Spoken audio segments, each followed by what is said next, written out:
he's thinking, geez, that could be me. And would I have left if that were me?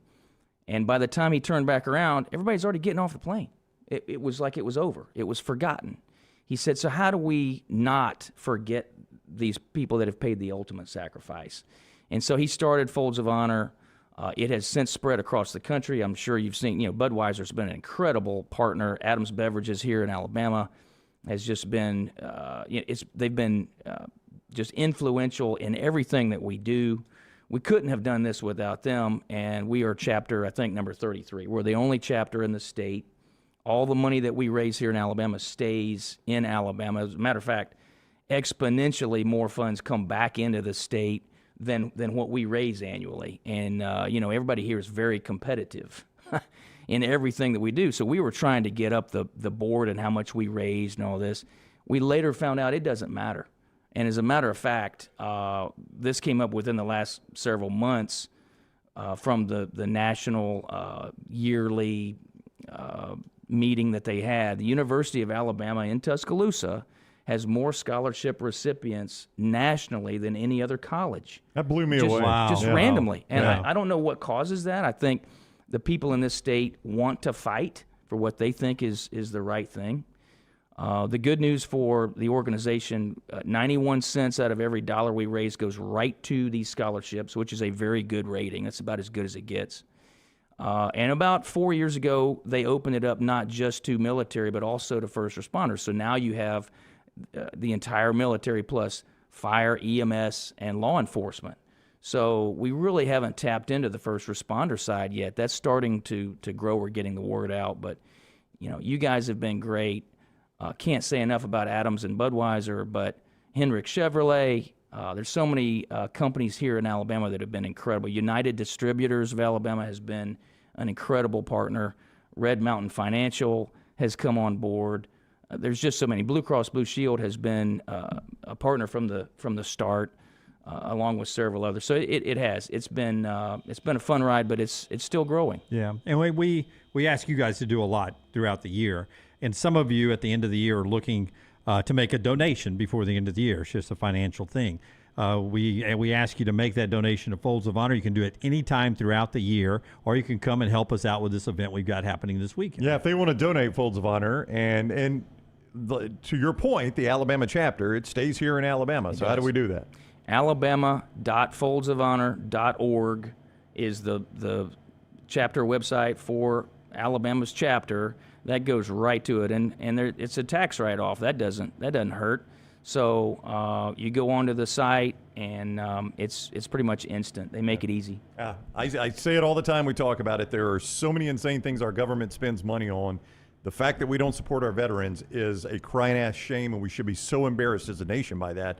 But thank God that organizations like Folds of Honor bridge that gap. And without that, I don't know what would happen to some of these families. So it's amazing work that Folds does. It really is. It's really neat. It comes full circle when you meet some of the recipients. Friday, looking forward to that. Yeah. Favorite Next Round gear all in one place, nextround.store. From our Next Round hats to the logo tees to the all-time best-selling Y'all Can Have the Rest shirt, you can look your best by shopping with us at nextround.store. Take the Next Round anywhere with nextround.store. It's bow time. Tired of choosing between sweet and savory? Why not have both?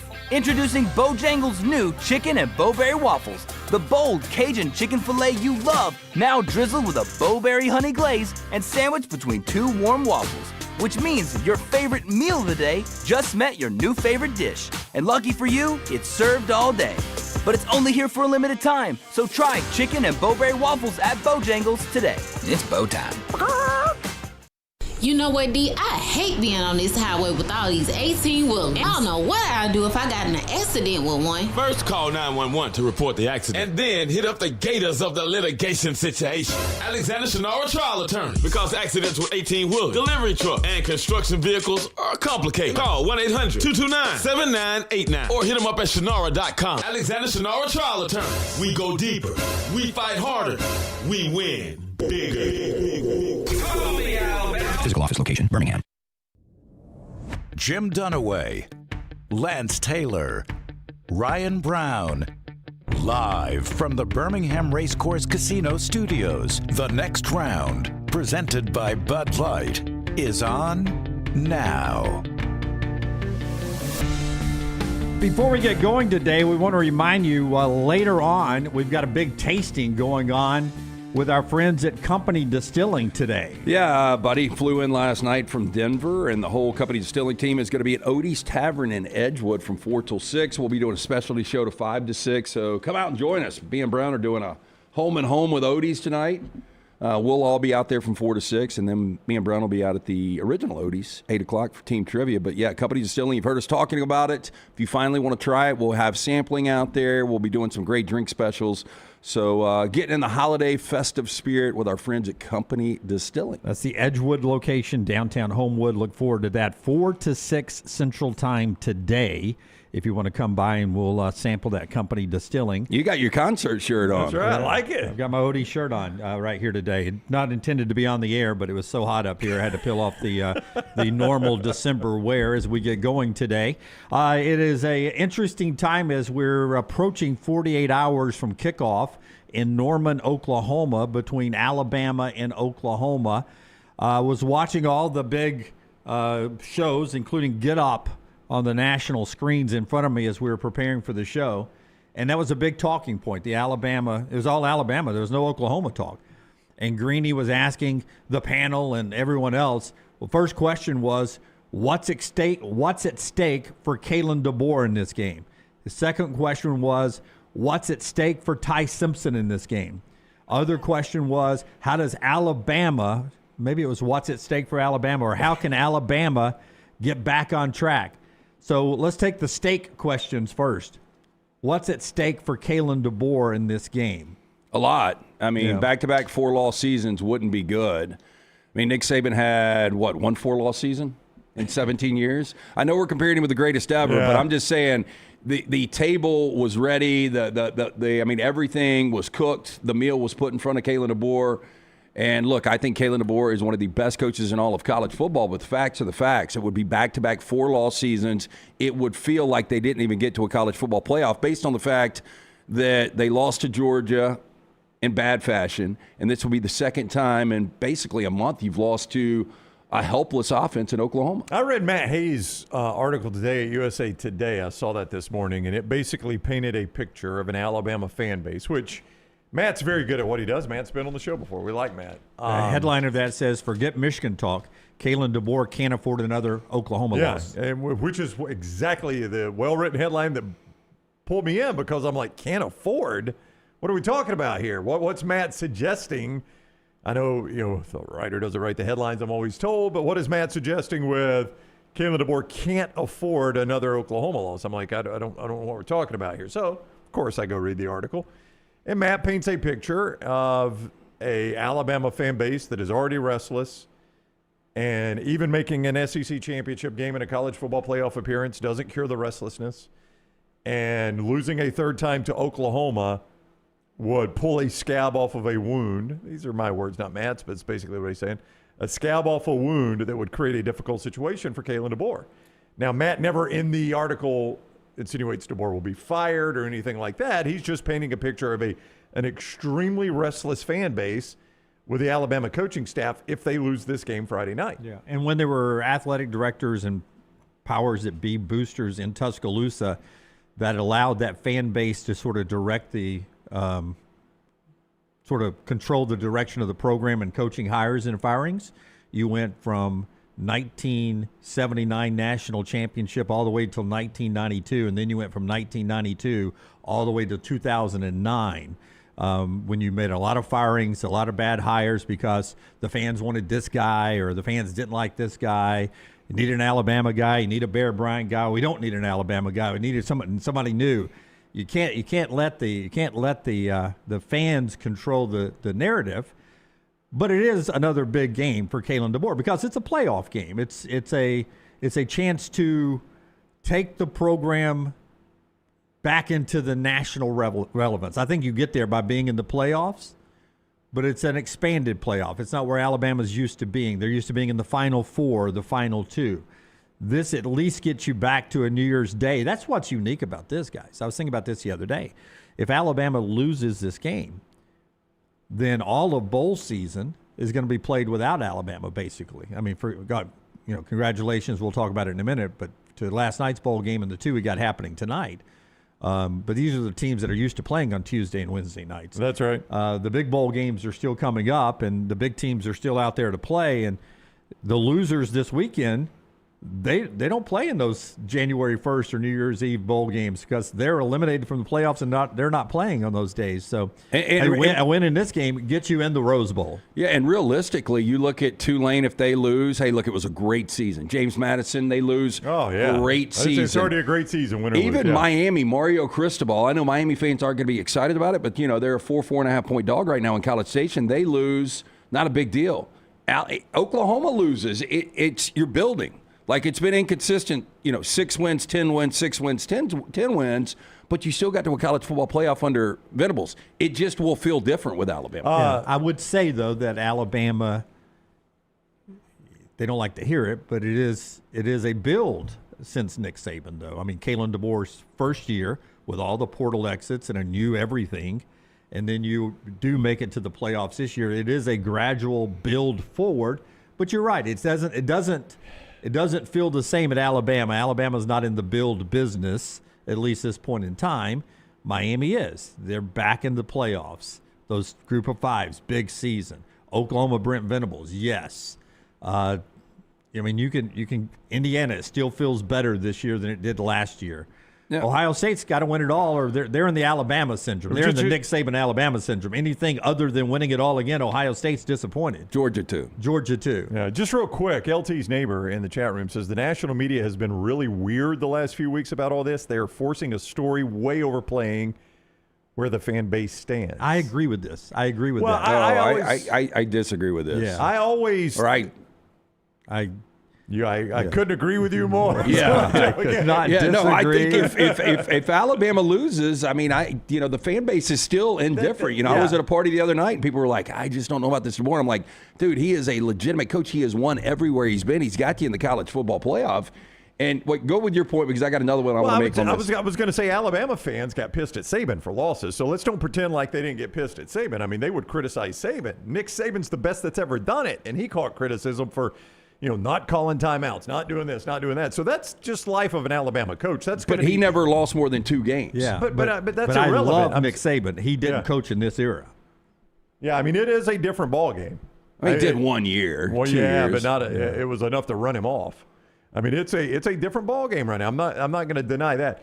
I mean, Texas Tech is a financial player at the table. The Heisman was 1-2 Indiana and Vandy. It's a different world. No, hey, look, and I agree, and this is why you got to figure out, like, how invested are you in football? Like, we are known as, like, I think if you went around the country and just asked, like, what is the craziest, like, most passionate, program out there, I think a lot of people would say Alabama. Look, if you really want to win, and I know, look, the collective, I do Bama and Bourbon with Aaron, and I know they bust their ass and they work hard, and you're only limited by what resources you've got, but like Texas Tech is the ultimate example. If you spend enough, you're going to be really, really good. Yeah. Alabama has to work hard, is your point. Yeah. They don't have a billionaire. Places at Michigan and Ohio State don't have to work as hard. But I read Shannon Terry. That's why that Michigan job's very attractive. Well, you say that, and Larry Ellison is the reason a lot of people say that. Larry Ellison is second richest person on the planet. Second richest person on the planet. He's a Michigan grad. Now I don't know his level of interest in Michigan football. It doesn't have to be a lot. Well, some of the stories I've read make it sound like he paints his face. I don't know. But speaking of interest, he probably has enough he makes monthly on interest just to fund an NIL and never even. I wish I could find this. He just needs a little interest, Brown. But I was reading Shannon Terry. We all know Shannon, right? On 3, Shannon's. Would you guys both know Shannon? Would you say Shannon's got a pretty good feel for where schools are on absolutely recruiting? And I really don't know. No, he's one of the top in valuation. And look, I mean, he's been in pulse on recruiting for decades, and he's built different empires when it comes to recruiting sites, and so. He knows what goes on behind the scenes, no doubt. So I want to try to find this so I don't misquote him. And here it is. He was at the Sports Business Journalist Conference or whatever in Las Vegas this past week. His 4 quick takes. His first take from Shannon. Wealthy donors who drove early NIL roster value deals for athletes are growing tired at a record rate. I said that yesterday on the show. I would be too. Yeah. And this is what we've always talked about is Larry Ellison doesn't become a multi-billionaire by giving money away. Larry Ellison becomes a multi-billionaire by investing money on things that are going to make him money. Yeah, but if I'm a billionaire, I'm not tired. If I'm a millionaire, you're exhausted. I'm tired. Yeah. I'm tired. Well, and that's the thing is like you can, if you're part of these collectives, you can say, hey, look at Texas Tech. But Cody Campbell is a billionaire. They are. And there is a. Now, he's a billionaire fan. So sometimes you can hit the jackpot. And I mean, find the difference between a fan. billionaire and a millionaire is living and dead, basically. I mean, really, it's night and day. Yeah. Ty Simpson. What's at stake for Ty Simpson right after we talk about a couple of our great sponsors? One of them is Dr. B. Listen, there comes a time where you just want to give yourself a gift. And if you are at that age as a man, you're starting to bald a little bit, starting to lose that hair, and you notice it, Dr. B could be a great gift to yourself in 2026. Yeah, like on Saturdays, Sundays, watching football games, you'll see a 25-year-old take that helmet off, and you're like, damn, he's thinning out. You know what he needs to do? Go see Dr. Beckenstein. That great staff. I do that non-invasive treatment 3 times a week, 30 minutes each time. That is it. In the last 4 years, hair has more than doubled in thickness. 205-319-0316. Stop wasting money, critical time on products that aren't working, treatments that aren't working for you. Go see Dr. B and find out what will work for you. T3's got that test. Easy, painless, affordable, takes seconds to perform. It's going to show which medicines and compounds will specifically work for your hair loss. Call 205-319-0316. Tell them the next round sent you. For more information, t3hair.net. And our guy, Alexander Shinara, the attorney that made his home in Alabama because it is where he was born, it is where he was bred, and he is going to make sure his community is taken care of. That's what Alexander Shinara does. When you find yourself in need of an attorney, Shinara.com, Shinara.com for Alexander Shinara trial attorneys. He doesn't just handle personal injury cases. Obviously, you're aware of that.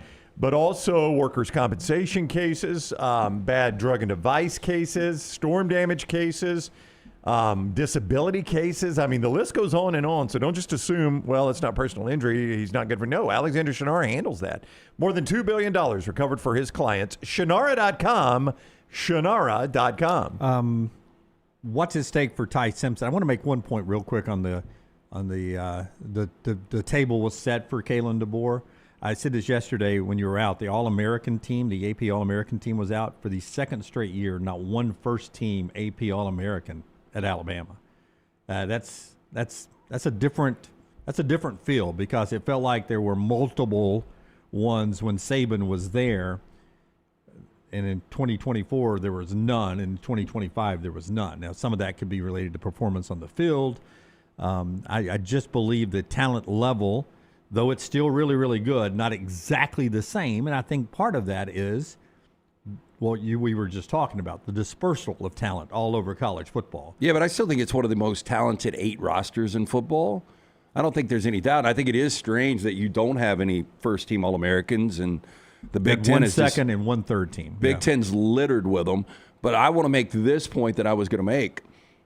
First of all, I think Kalen DeBoer still will win a national championship at Bama. This year's going to be tough. Uphill battle. I mean, but I would say this. It would feel different if they were totally healthy, though, and that's part of the game. It would, but I go back to last year, and let's not forget, nobody was giving Ohio State any shot. They had scored 10 points against Michigan, didn't play in the Big Ten championship game. They had 252 total yards and 2 turnovers against Michigan. And they go into this playoff, and Ryan Day, give him a lot of credit because he was under. Kalen DeBoer ain't under pressure right now. Oh, Dave might have gotten fired. Yeah, Dave, there's a chance he gets fired if he loses that first round of Tennessee. Absolutely. He goes in, gets everybody on the same page. They reset it for a new season, and they go out and whip everybody's ass. I don't know if this Bama team's got that in them, but I'm just saying this is a new season. So Kalen DeBoer can put all this behind him, and look, he can't do anything about injuries, but look, there's going to be a team in this college football playoff. I know Klatt said the other day, I don't see any team this weekend that can make noise. I think, it's been such a weird season. I think a team this weekend will make a little noise. Yeah. Coming up later on, Bruce Feldman did a really interesting story at The Athletic to what LT's talking about here, where he polled a couple of dozen Power 4 coaches and anonymously. And he's got a list of things, and one of the questions I will ask you guys to answer. I won't give you the results of the rankings. That's for you to go read at The Athletic with Bruce Feldman. But I'll ask you guys all the questions he asked all the Power 4 coaches, and I want to hear how you answer them. One of them is, who could make a run, who could be Cinderella, and who's a fraud. I thought that was an interesting question he asked. I probably will let that one leak out on who the coaches think is the fraud out there. Found that one very interesting. Ty Simpson, what's at stake for Ty Simpson this weekend? I still think there's an opportunity for Ty to come back. It's amazing, though. Like every mock draft I look at, he's in the first round. And I think a lot of that is just because it is such a light quarterback draft. You got Mendoza, you got Dante Moore more than likely. But after that, like who is that third quarterback? A lot of people believe it's Ty Simpson. Now, if Ty Simpson goes out, and this is the good news for Alabama fans, like if he plays lights out like he did during that 4-game stretch earlier this year, and Alabama makes some noise and wins some games, he's gone. But if Ty Simpson goes out against Oklahoma and really struggles, I mean, he could easily fall from a first to a second, and then he's got a decision to make. Yeah, I mean, but I also think I don't know what drives Ty Simpson at all, but Ty Simpson could come back next year and be the overall number 1 pick. And I don't know if that's a goal of his in life, but he could certainly do that. He could. I mean, he was completely off radars, and we had him at one point, or at least some guys had him the number 1 pick at some point this year. Yeah, or he could come back and be Garrett Nussmeier or Cade Klubnik. Yep, that's the challenge. Now, saw a mock with my Rams taking Nussmeier at 31 yesterday. That fired you up, some didn't people it? still have Nussmeier in the first round. In the first round. First round. Still. Yeah. They talk about QBR, combined years. Like it wasn't a great year, but based on all of his body of work, that you can justify his upside. Yeah, but in fairness, I talk injuries a lot. You know, he did have that hard to throw if your core's not 100%. That's Tua. Yeah. But if you're Ty Simpson, if you're guaranteed first round, I mean, you kind of got to come out, right? I mean, I think he needs the reps. It's an easier decision to make now because Ty Simpson could come back to Alabama and make $2.5–3 million next year. And you know, used to that was not an option for players. This is one of the benefits of NIL that a lot of people don't like NIL. But one way it benefits your school is a lot of times players that automatically would have been to the league before might consider coming back and taking a little money. But then you lose Keelan then. Probably. But if I'm guaranteed mid-first round, that is a sweet place to go in the NFL. I'm not going to a crap franchise normally. I'm probably going to a place that's a quarterback away from being a Super Bowl contender in the mid-first round. So I've always thought for a quarterback, that's the sweet spot to go in. Our Way to Wellness sound of the day will be from Ty Simpson here. Way to Wellness, your journey to healthy living, your opportunity now to jumpstart weight loss in 2026 with Leslie and that board-certified team that she has put together down there. What a wonderful lady. I was by to see her the other day, and we were actually talking a little Alabama football and whether or not they could win this game in Norman, Oklahoma. And then we talked about my weight journey as I hold steady at 175, and she can help you lose that weight. This time last year, I just started my weight loss journey from 216 down to this 175. I've been hovering yet. It is that easy. It literally works. You've seen it work for me on the air here. And if you work with her, work with that program, you can keep it off year after year after year. Planforme.com. There's no contract, so you can quit anytime if you decide you want to be fat and happy. There is no sign-up fees, and the first consultation is absolutely free. Injection therapy, you can do that. You got meal replacements. I got protein bars that keeps me from bad snacking. It's all right there. Way to Wellness. Planforme.com. Planforme.com. Here's Ty Simpson. He gets asked this question. Really an interesting question because he got to prepare for a playoff under Nick Saban, and now he's preparing for a playoff under Kalen DeBoer. He's the starter now, but he was in the room and in the practices, in the preparation in Nick Saban's last playoff run. So here's Ty Simpson on Saban versus DeBoer playoff time. You've prepared for playoff games now with Coach Saban and now with Coach DeBoer. What's similar? What's different about the atmosphere in this building?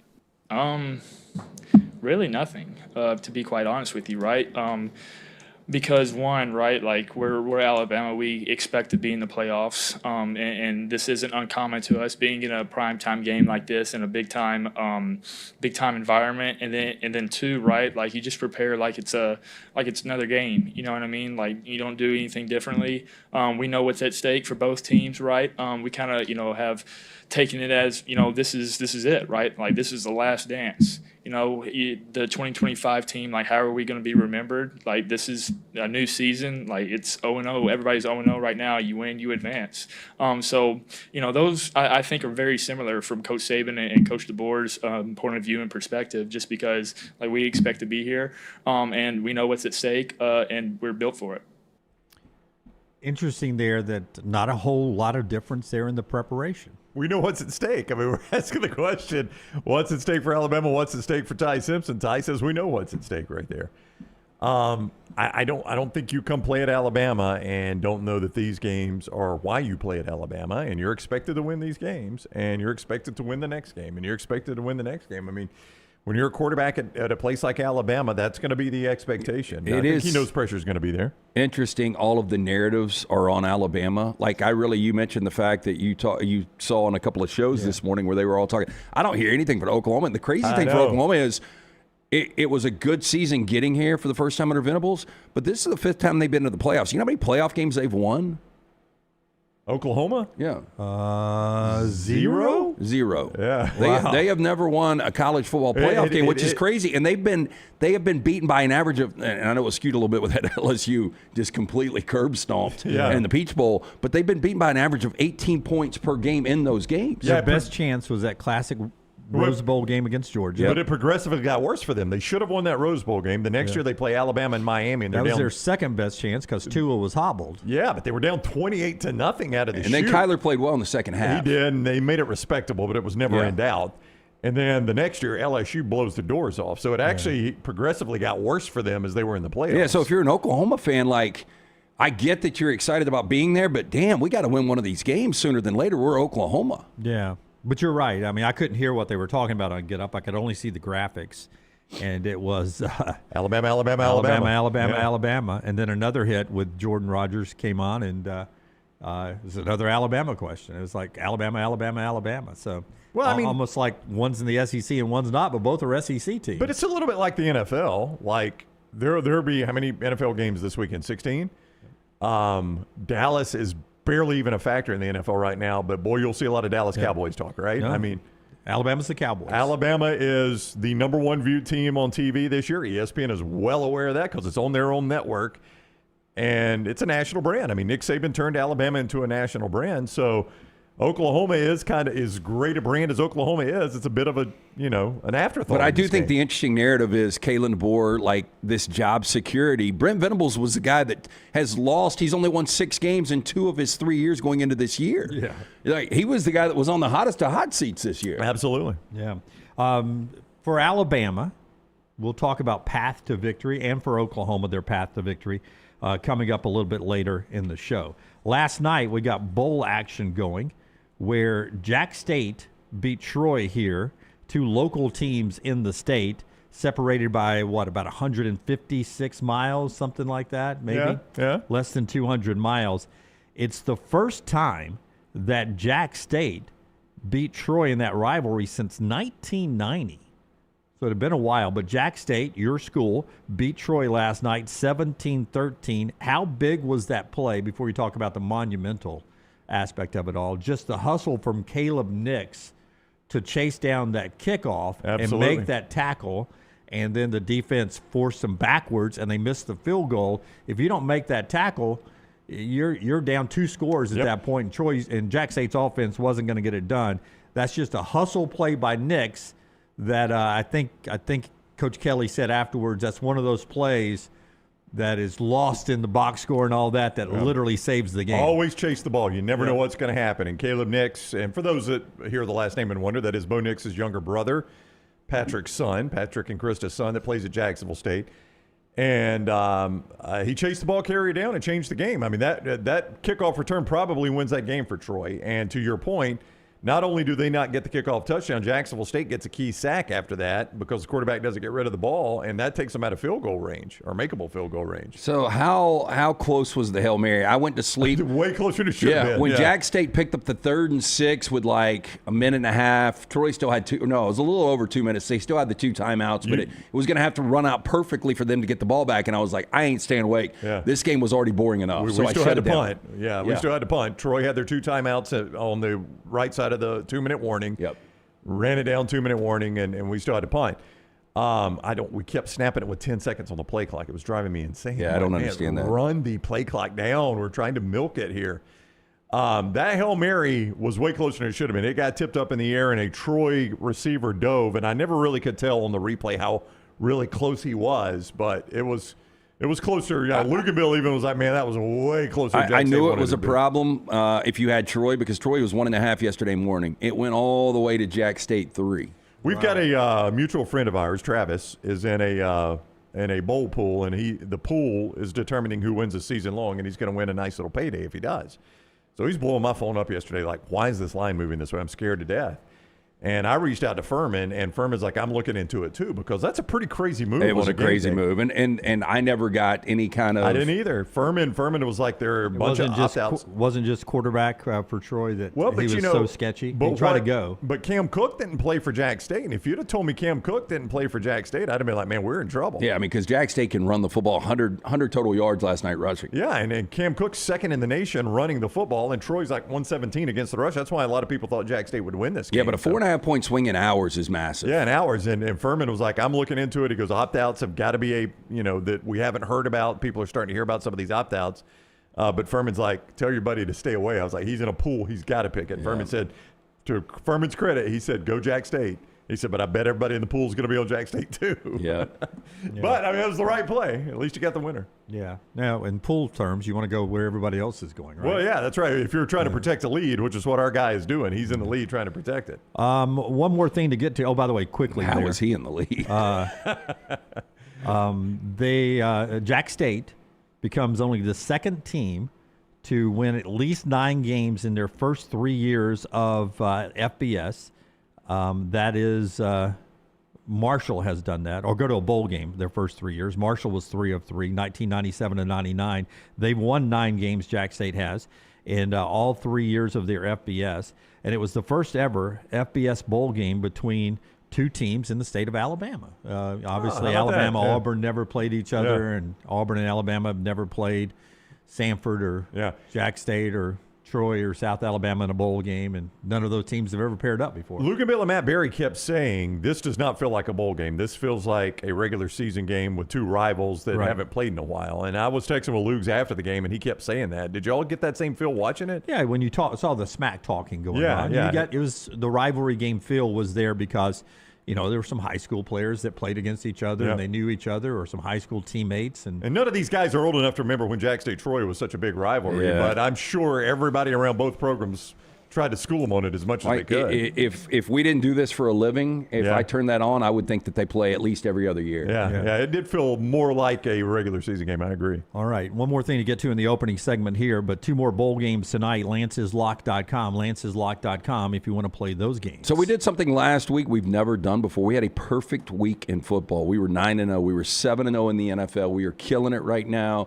We've got a special bowl package available right now. It will take you all the way through January 19th, the national championship. You'll get each and every bowl game. It's only $150. You get a free play every single day at Lance'sLock.com. It is always brought to you by our friends at Hemphill Services. Trust the name. Birmingham has trusted since 1954. For all of your plumbing, heating, cooling, any of those issues rise in your home or business, they are ready to serve you. Call Adam, Chad, Andrew, the guys there, 205-229-2090. Hard to stop a train. For more information, HemphillServices.com. And if you are looking to redo a room in your house or multiple rooms in your house, our guy Brad Bell is the place to go. AlabamaBathRemodels.com is the website. AlabamaBathRemodels.com. Now, Scott is showing you a before and after of the Brown House bathroom. When it came time for the Browns to redo their bathroom, my wife Jennifer scoured the internet looking for the right person for the job. Brad Bell was the guy she picked. I'm glad she did because he did tremendous work. What he specializes in is master bath, kitchen, and master bedroom closets. Master bath, kitchen, and master bedroom closets. Not to say it's all he does, but it's his specialty for a reason. That reason is you spend a lot of time in those rooms. You want them to be great and functional and look great. And when you go to sell your house, you can make some money back on those rooms, the master bath, the kitchen, and the master bedroom closet. See more at AlabamaBathRemodels.com or give Brad Bell a call, 205-422-1758, 205-422-1758, AlabamaBathRemodels.com. Listen, I did not want to do this show today without mentioning the passing of a friend of ours, somebody who loved our show and wanted our T-shirts and to wear them when she was running. From the day we got our first T-shirt, she loved Trash on the Table. She got a trash T-shirt and would run in it all the time. Christina Chambers passed away yesterday, and I don't want to get into the details of this tragedy. Just to celebrate what was a really sweet person who so many people loved. And the one thing I love and miss about local TV is the friendships that you make, because you do so many waiting around for live shots at 5, 6, and 10, and you do so many road trips, eating at really bad restaurants together, news conferences, editing late nights in rooms that are dark and dank, and you just spend a lot of time with people. And she was one of those people that was just a tremendous personality that always brightened a room, and she was just a one-of-a-kind person. And I know we all knew her, and we all loved her very much. Forrester, very close to her as well. She did a lot of work at WBRC Channel 6 here locally in Birmingham, and did some work, was a teacher at Thompson for a while, working at Blue Cross Blue Shield now, and just way too young to pass. And Forrester, you knew her very well too. I did. I'm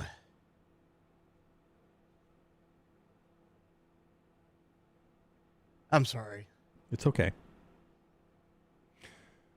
Avid runner, as you could see there. She ran from Rome to the Boston Marathon and then New York. And I had an intern that invited me to speak to her class down at UAB. This is back in 2006, 2007, 2008. Yep. And Christina was in her class. And it was the first time I met her. And I just remember how inquisitive she was and how much life she had, like just asking all of the questions. And then, the next thing I know, a year, 2 years later, she's right there in the middle of the media. And it was always extremely nice. That was the first time I met her in 2010, and she was interning at Channel 13 in an Alabama press box. Yeah, sweetheart of a person. I'm glad the photo Scott shows, she's smiling at every one of them, because I never really saw her not smiling. And I know these are the types of things you say about people when they're going, but these are genuine statements we're making. I mean, we all knew Christina very well, and was just a charming, sweet, funny, happy individual. And it's just incredibly, incredibly sad, Scott. Yeah. Yeah, she was that was about the friendliest relationship you'd ever want to have with a competitor. Like we'd share video, like at the state soccer tournament up in Huntsville. We got 2 Birmingham area teams playing at the same time on 2 different fields. It was like, all right, you take this one, I'll get this one. If I get a goal, I'll give it to you, which is kind of frowned upon, between between the 2 chief competitors. I'd shoot stand-ups for her, because she was always by herself. Yep. She was awesome. Yeah. Yep. I talked to people from Boston to San Francisco, Miami, Atlanta yesterday. She's got friends all over the world, and we're thinking about her family up in Coleman, their flower plant shop there, just off the road there. Last time when I was in Coleman, I had to go by. Christina wasn't even in town, but I said, "Where's your shop? Because I got to go meet your mom, because I got to find the person that produced this fireball of an individual." So I walked in, and she recognized me as soon as I walked back there, and she goes, "Christina talks about you all the time." And her mom's such a great individual, and their little 3-year-old, and everyone's thinking about him. So just thoughts and prayers to Christina, a person who loved our show, always was commenting about it, and she always said, "Man, if y'all ever have a job opening, I'd love to come up here and work with you guys. If you ever have a job opening." She was too good for us idiots. She really was. Christina Chambers. We're back in a moment. Follow Scott Forrester on Twitter at Scott Forrester TV. You know what, D? I hate being on this highway with all these 18-wheelers. I don't know what I'd do if I got in an accident with one. First, call 911 to report the accident, and then hit up the gators of the litigation situation. Alexander Shinara trial attorney, because accidents with 18-wheelers, delivery truck, and construction vehicles are complicated. Call 1-800-229-7989 or hit them up at Shinara.com. Alexander Shinara trial attorney. We go deeper. We fight harder. We win bigger. Physical office location, Birmingham. Hey, Lance Taylor from the Next Round to tell you about one of our favorite places for breakfast, lunch, and dinner. That is Hamburger Heaven since 1982. Hamburger Heaven has been serving Birmingham's best hamburgers, cheeseburgers, French fries, hand-spun milkshakes, and sandwiches made fresh to order. All of their ingredients are fresh and prepared daily. This includes their beef, always fresh, never frozen, hand-pattied each and every day. For breakfast, lunch, or dinner, visit any of the 4 locations, Highway 280, Irondale, Gardendale, and Homewood.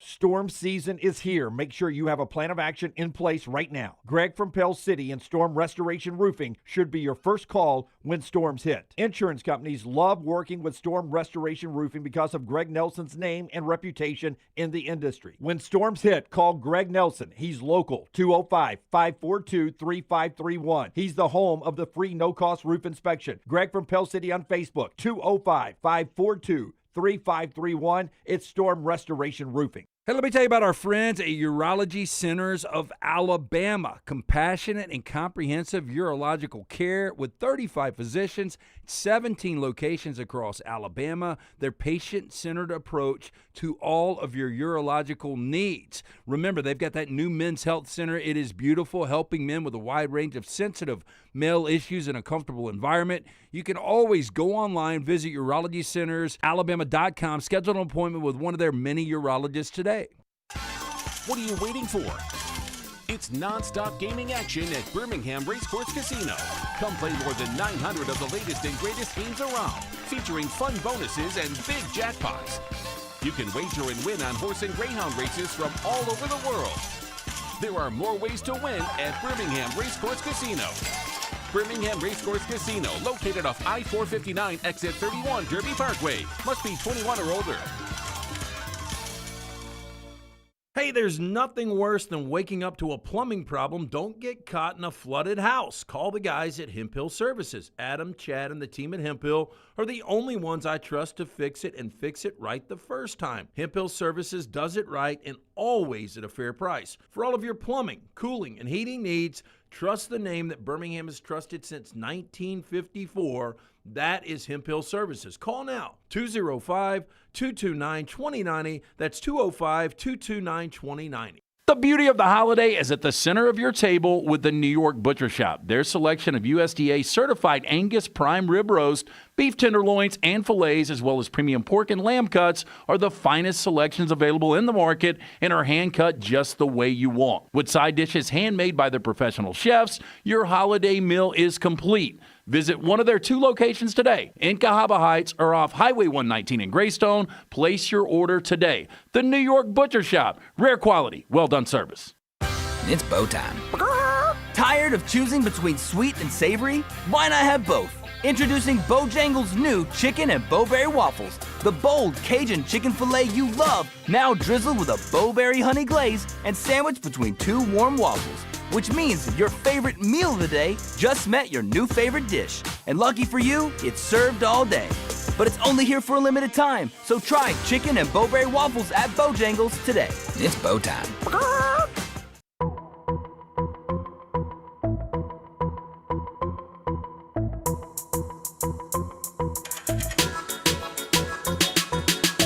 Back with you on the next round as we roll on the 2 bowl games tonight. The Cure Bowl, Old Dominion in South Florida. In the old days, you would watch this game if you're an Auburn fan and you want to see things that maybe what your coach built, but with opt-outs. The quarterback's not going to play in that one. But South Florida's still playing 4 o'clock ESPN. Some players, I guess you maybe end up at Auburn. Still some portal possibilities there. Old Dominion, South Florida, 4 o'clock ESPN down in Orlando. And in Mobile tonight, 68 Ventures Bowl, Louisiana versus Delaware. Delaware in their first year up, making a bowl game, 7:30 ESPN. As we said earlier, Lance's Lock will have plays on that game. And those games coming up a little bit later on. Show being brought to you today by our friends at Bojangles Browning. You can make a bow time at Bojangles, whether it is a holiday party that you want a unique catering idea. Let Bojangles handle that for you with their hand-breaded chicken tenders, those great sides, the biscuits, the sweet tea, just everything from Bojangles. It's great. And then don't forget those Bo Bites, which are the hand-breaded bite-sized chicken tenders there. And you can dip them in that peach honey pepper sauce and say thank you to us later after you've done that, because you'll know how tremendous that is. You can get all of that right now at Bojangles. So whether it's on your way to work or school tomorrow morning, you grab some breakfast, maybe some lunch or dinner with the tenders of the Bo Bites, and that holiday or college football watch party that you want to cater, you can make it Bo time. So Jay Crawford hit the portal yesterday for Auburn. And with all due respect to Malcolm Simmons, who I thought was the most impactful player to hit the portal so far for Auburn, I think Jay Crawford probably takes the cake now. He's probably their best player that has hit the portal to date. Malcolm Simmons is number 2 on that list for me. They've lost Falk to the NFL, the other Crawford to the NFL, but this one hurts a little bit. This is a guy that will have, and again, I always say there's a chance he can still come back to the school when you hit the portal, but usually you hit the portal, you get a great deal somewhere else. This guy will have offers. Yeah, I mean, look, was one of their, if not their best defensive back this year, and you know, the stats, and this is the way you tell. Like, I don't know how many reps or how many snaps he was on the field, but when you only have 4 passes defended and 1 interception, people are staying away from him. That's right. When you play 12 games, and that's your numbers. And one of those against Baylor, who threw it around the yard that night. Yeah, and I mean, they were throwing it everywhere. Yeah, I mean, look, and I just assume a lot of time when these guys hit the portal, they've already got at least kind of a nod and a wink of a deal in place. I do too. I mean, look, there's tampering everywhere. It just is. Yeah, I don't think anybody goes out, not everybody, but when you're a player of his caliber, rarely do I think you go out without knowing that at least there's 1 or 2 offers you like somewhere else. The other side of it, too, is if you're trying to leverage and negotiate a deal for you to stay at your current place, maybe the number at your current place wasn't. This is one way to do it. I mean, if you're an Auburn fan and you look at it and say, boy, is this the end of the line? Not necessarily. I'll give you a great example of that in a similar situation. Jalen Mbakwe, remember, famously hit the portal when Nick Saban left Alabama. Alabama scrambled, paid Mbakwe a lot of money. I'm thinking hindsight, you're maybe like, wow, that guy barely even plays now, but it felt big at the time, right? Jay Crawford's a bigger player than Mbakwe ever was. That was as much public relations. 100% it was, yes. As it was impacting the field the way primarily it turns out. because of his relationship to Ryan Williams. Yeah, but being also honest about this. Just another name player that was going to leave Alabama after Nick Saban. This is a player, and I don't know if Goldish if it's a PR game or not on who's leaving, who's not leaving. You're going to lose players when you change, and you're going to lose good players 100%. when you change coaches anywhere. They lost him at Alabama. They're losing him at Auburn. If Ryan Day left Ohio State, they'd lose him at Ohio State. The impact on the field, this is one you're hoping you would keep for sure. Well, and you thought with DJ Durkin, it might be easy to retain some of these guys. But again, back to the tampering, once you have a head coach that gets fired, that's when it gets a lot easier to tamper and to reach out to these guys. Everybody's vulnerable at that point. I wonder how much cornerbacks are making now, because we know in the NFL it's quarterback money, it's edge rusher, it's wide receiver, offensive tackle, but cornerback's probably in that top 5 money. So you think a guy like Jay Crawford, maybe $500,000 a year? Yeah, I saw our buddy Furman actually did something on his new platform about what each position is getting paid, and I thought his numbers were really low. Now, maybe in my head, because I don't know for a fact, it seems like everybody's getting more money than what he was saying for the position. I can't remember what he said. But what's he doing on average, maybe? And so we're seeing the sensational, the Bryce Underwoods. But what was a corner? I would think for a guy like, if you're going to leave Auburn, where Auburn's going to give you a lot of money, I would assume you're getting at least $500,000. Do you remember what the defensive backs were? I don't, but to me, I was thinking $750,000 to $1 million if you're going to be a lockdown guy in a defensive backfield at some elite program. You know, somebody who's got Lane Kiffin-like money right now, who's apparently can write whatever check he wants to write according to his deal, then he's going to skew the market. He's going to change the market. Anyway, that's a big impact on Auburn if they can't retain him on that defense with DJ Durkin back. I'm like you, Lance. I thought, Durkin's retention. He's a good football coach, X's and O's, but that also would calm the waters on some of the defensive exits. Yeah, you have familiarity. Like, we got a new guy coming in, but if you're DJ Durkin, you sell it on, this is what we need to get to the next level. This wasn't working, but the familiarity, you know what you're going to be doing defensively from me. The one name everybody worries about still is not in the portal. Yeah. And that's Cam Coleman? Yeah. Now, I will say, I'm just going to, 1 + 1 sometimes equals 2 and sometimes doesn't. with Derek Nix replacing Jamarcus Shepard in Tuscaloosa. I don't know what the relationship is there. Yeah, for those that don't know, Derek Nix is expected to be hired as Alabama's wide receiver coach. He was at Auburn, for those that don't remember. And he's going to replace the guy who's at Oregon State. And to finish your thought? Well, I mean, obviously there would be at least a familiarity there. I mean, what is that relationship? I don't know. I have no idea. Was he the key guy on his recruiting? All I know is that when Derek Nix took over as offensive coordinator, who all of a sudden started playing some football. Now, if he's a key guy on his recruitment, I think that would be interesting. I can tell you that. No, I'm searching right now on who it was. But back to what Cam Coleman can. I mean, this is one of the. I guarantee if you talk to different scouts around the NFL, they're like, this is a first-round talent. There is no doubt about it. Right. And he is a 7-figure guy. He was key recruiter. Recruiter was Marcus Davis at Auburn.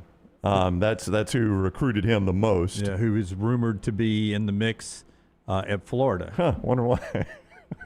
To be the wide receivers coach down there. I mean, that's what if you're an Auburn fan, that's what you worry about right now is, number one, you got to think whatever money, whatever financial level Cam Coleman wants to be at, Auburn can do that, right? Yeah. I mean, you would assume that, if it makes sense. I mean, there's a number that you're would you even guys, as good as you are, this number doesn't make sense. Would you guys assume that Ryan Williams is probably the highest paid guy on Alabama's roster? Yes. And I would assume that if you get him back, Cam Coleman will be the highest paid guy on your roster. I would think so. If Byron Brown were to hit the portal, he might could command something like that if he ever came to Auburn. But see, that becomes a big talking point.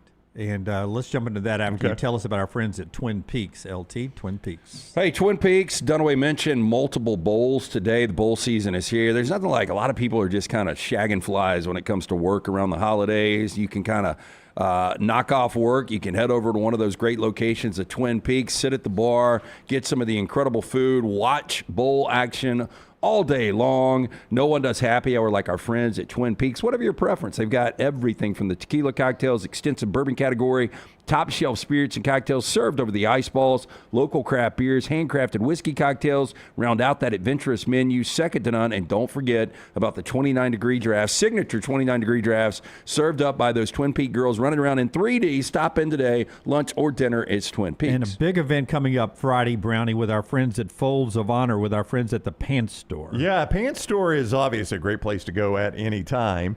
And especially this Friday, or 3 o'clock, the Hoover location of the Pants Store.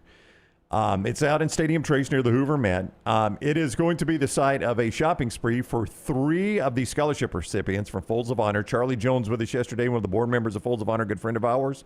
And he explained what Folds of Honor does. Just in a nutshell, it provides scholarships for the family members of deceased military, members of the military, those that have been disabled in the line of duty there, and also now first responders. It's an amazing organization. They run very, very lean, and they do the work that our government has dropped the ball on. So it is important we support them. Our friends at Anheuser-Busch do, and we just like to try to give a little back, and Pants Store stepped in and said, we are all about this, and we appreciate them doing that. So there's going to be a shopping spree for 3 young ladies that are part of the families that are the scholarship recipients. You can come hang out, do some shopping at the Pants Store, talk football with us, maybe thank these families for the sacrifice that they have made for your freedom. And you can do that at the Pants Store Friday at Stadium Trace near the Hoover Met at 3 o'clock. And they've got great locations, not only in Hoover, but all over Birmingham, Tuscaloosa, Auburn, and Huntsville. PantsStore.com for your holiday shopping, for Alabama, Auburn gear, and so much more, men and women. PantsStore, PantsStore.com. That becomes a big question nowadays in college football. Should your receiver be the highest paid player on the team? How much money do you put at quarterback? That's something you've got to start managing. You were not here yesterday when we talked about DJ Lagway leaving. Part of that came from, Chris Hummer writes a story at CBS, of an initial conversation with Jon Sumrall, where Jon Sumrall asked him what he was about, and somehow DJ Lagway, according to a source, didn't feel loved, I guess, by Jon Sumrall and has decided to hit the portal.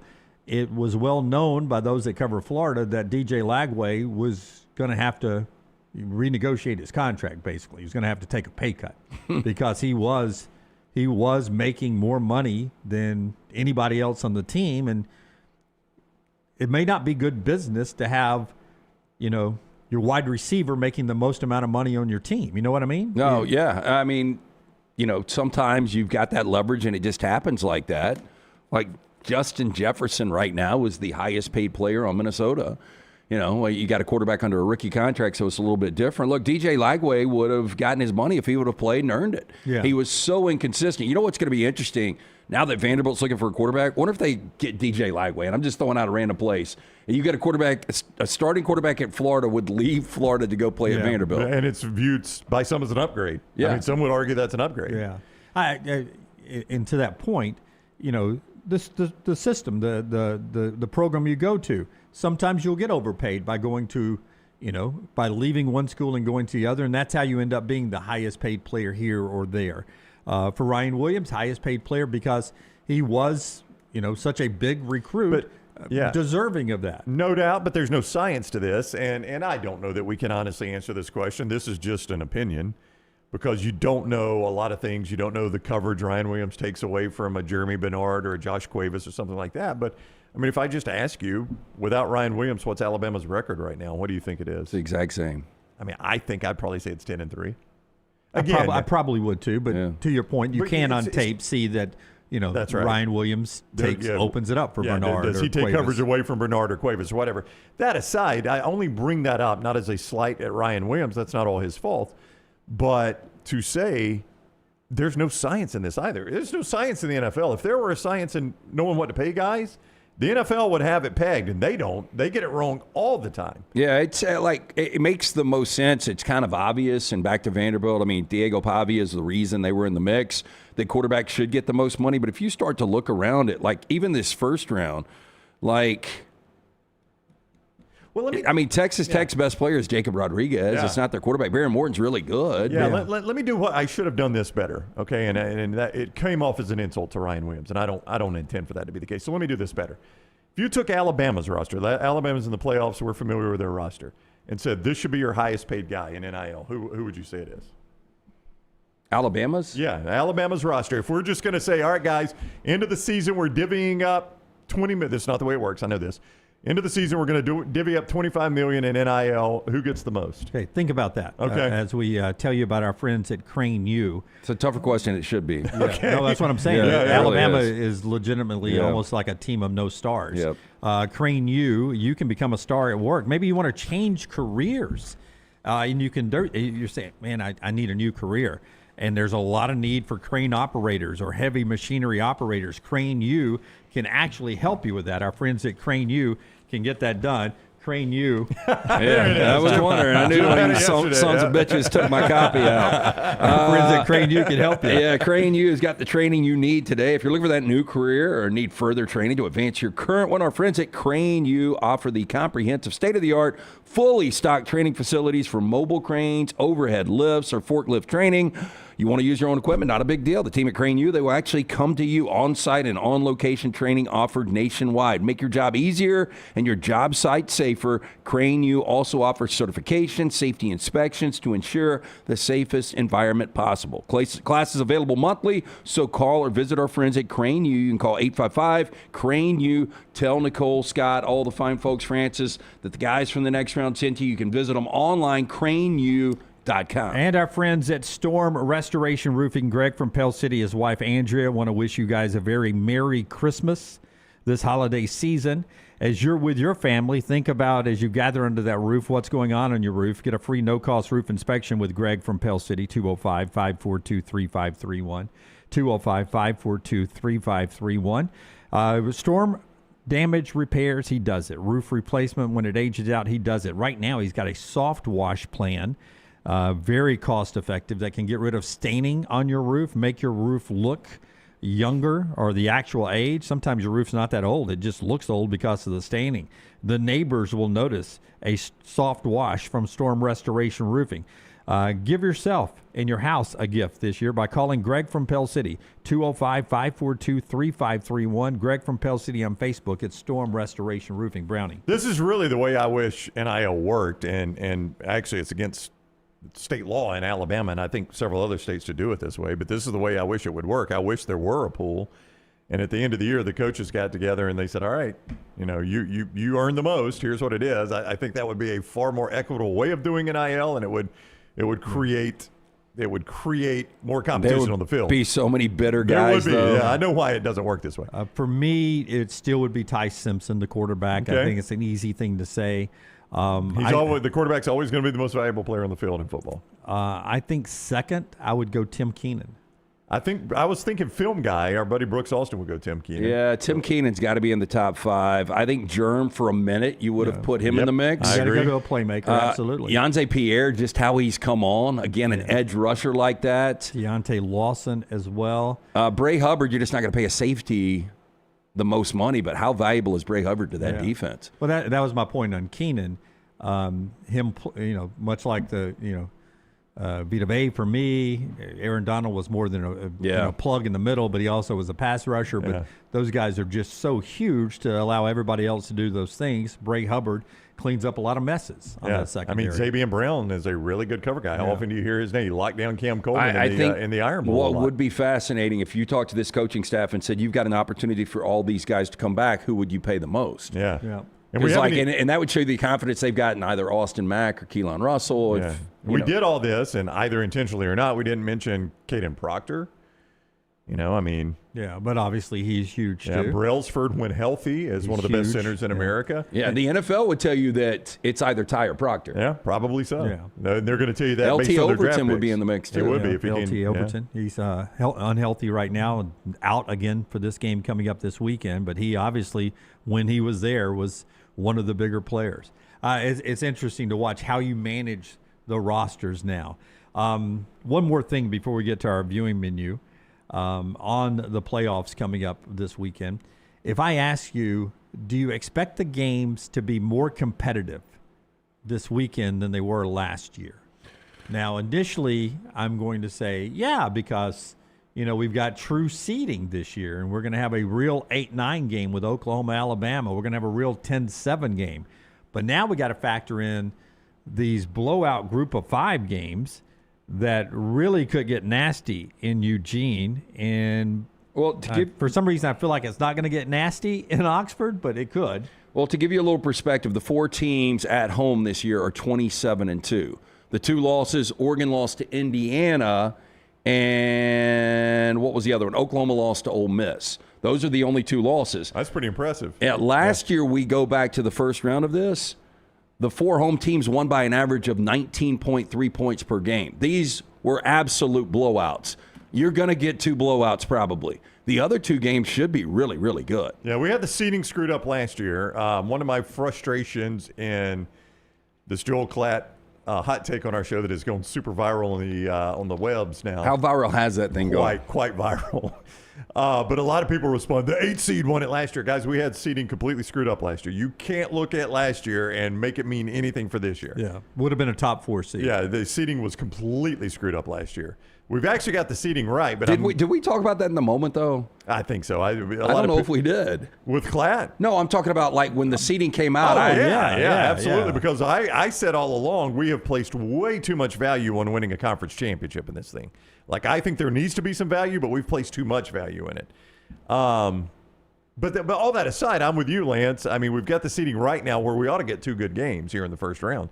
Like those first round games last year, Texas and Clemson ended up being close. It never felt as close as the score was. Right. Ended up being a 14-point game. Yeah. SMU was never in the game with Penn State. 28-point game. Yeah. Jennings was so bad early that they were really never in that game in Happy Valley. Indiana wasn't going to score on Notre Dame. Nope. Like, it ended up being like a 10-point game, but it never felt like a game. 27-17. Yeah, it never felt like a 10-point game. And Ohio State beating Tennessee was embarrassing. Oh, well, it was a complete beatdown. I mean, that was over at the coin flip.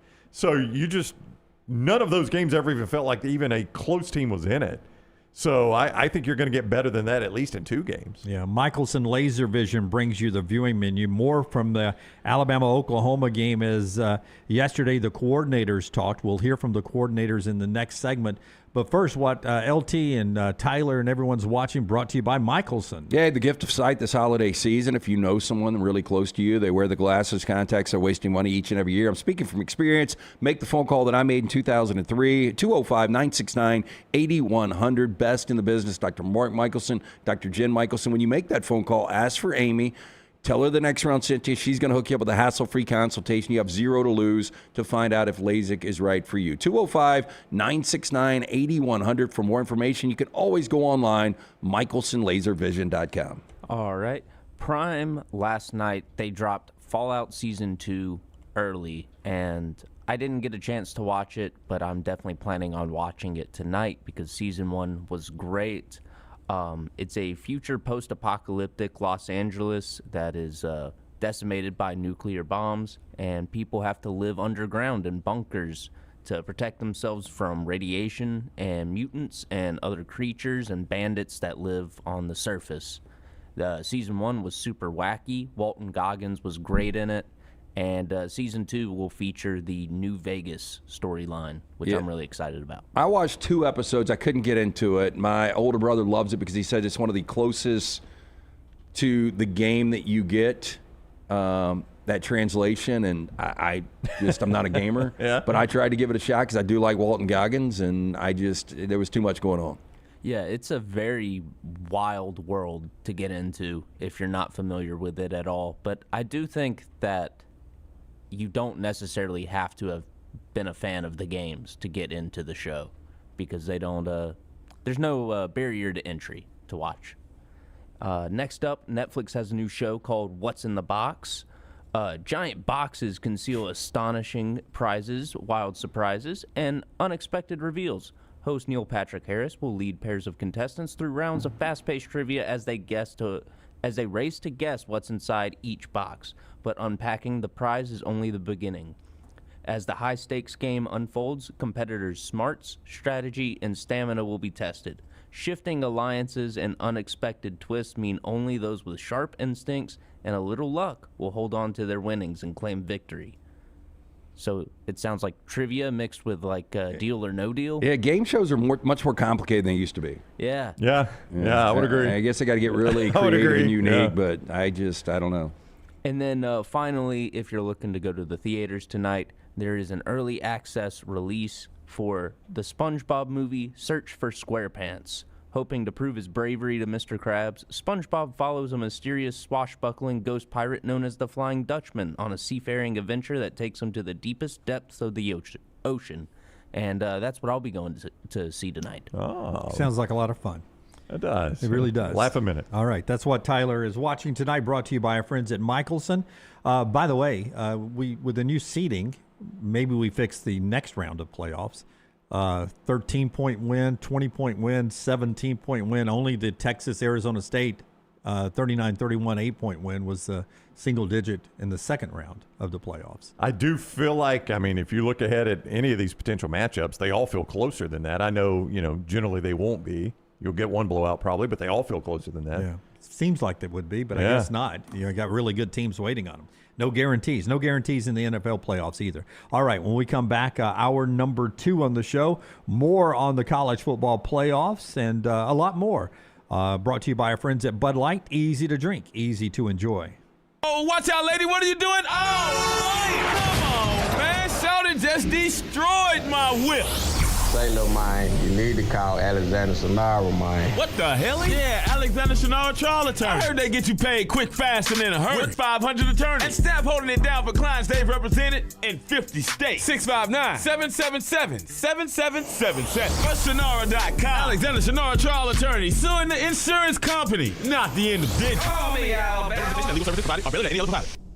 To everyone who craves a fresh meal made just for you, let our team member Jacob share what's special about Culver's. In Wisconsin, our food comes from the heart, and taking the time to handcraft your meal with care is how we've always done it at Culver's. It's why your Butterburger doesn't touch the grill until after you order. Come to Culver's and let us serve you a Butterburger made special just for you. From Wisconsin with love, welcome to Delicious.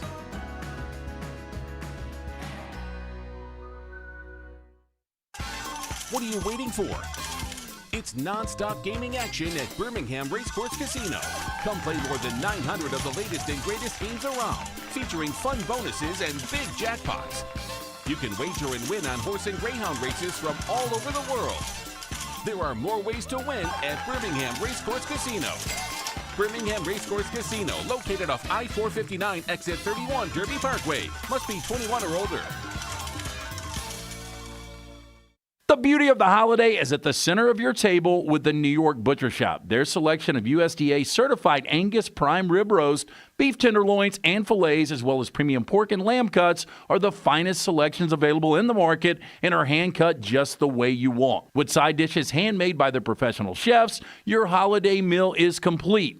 Visit one of their 2 locations today in Cahaba Heights or off Highway 119 in Greystone. Place your order today. The New York Butcher Shop. Rare quality, well done service. Hey, let me tell you about our friends at Urology Centers of Alabama. Compassionate and comprehensive urological care with 35 physicians, 17 locations across Alabama. Their patient-centered approach to all of your urological needs. Remember, they've got that new men's health center. It is beautiful, helping men with a wide range of sensitive male issues in a comfortable environment. You can always go online, visit urologycentersalabama.com, schedule an appointment with one of their many urologists today.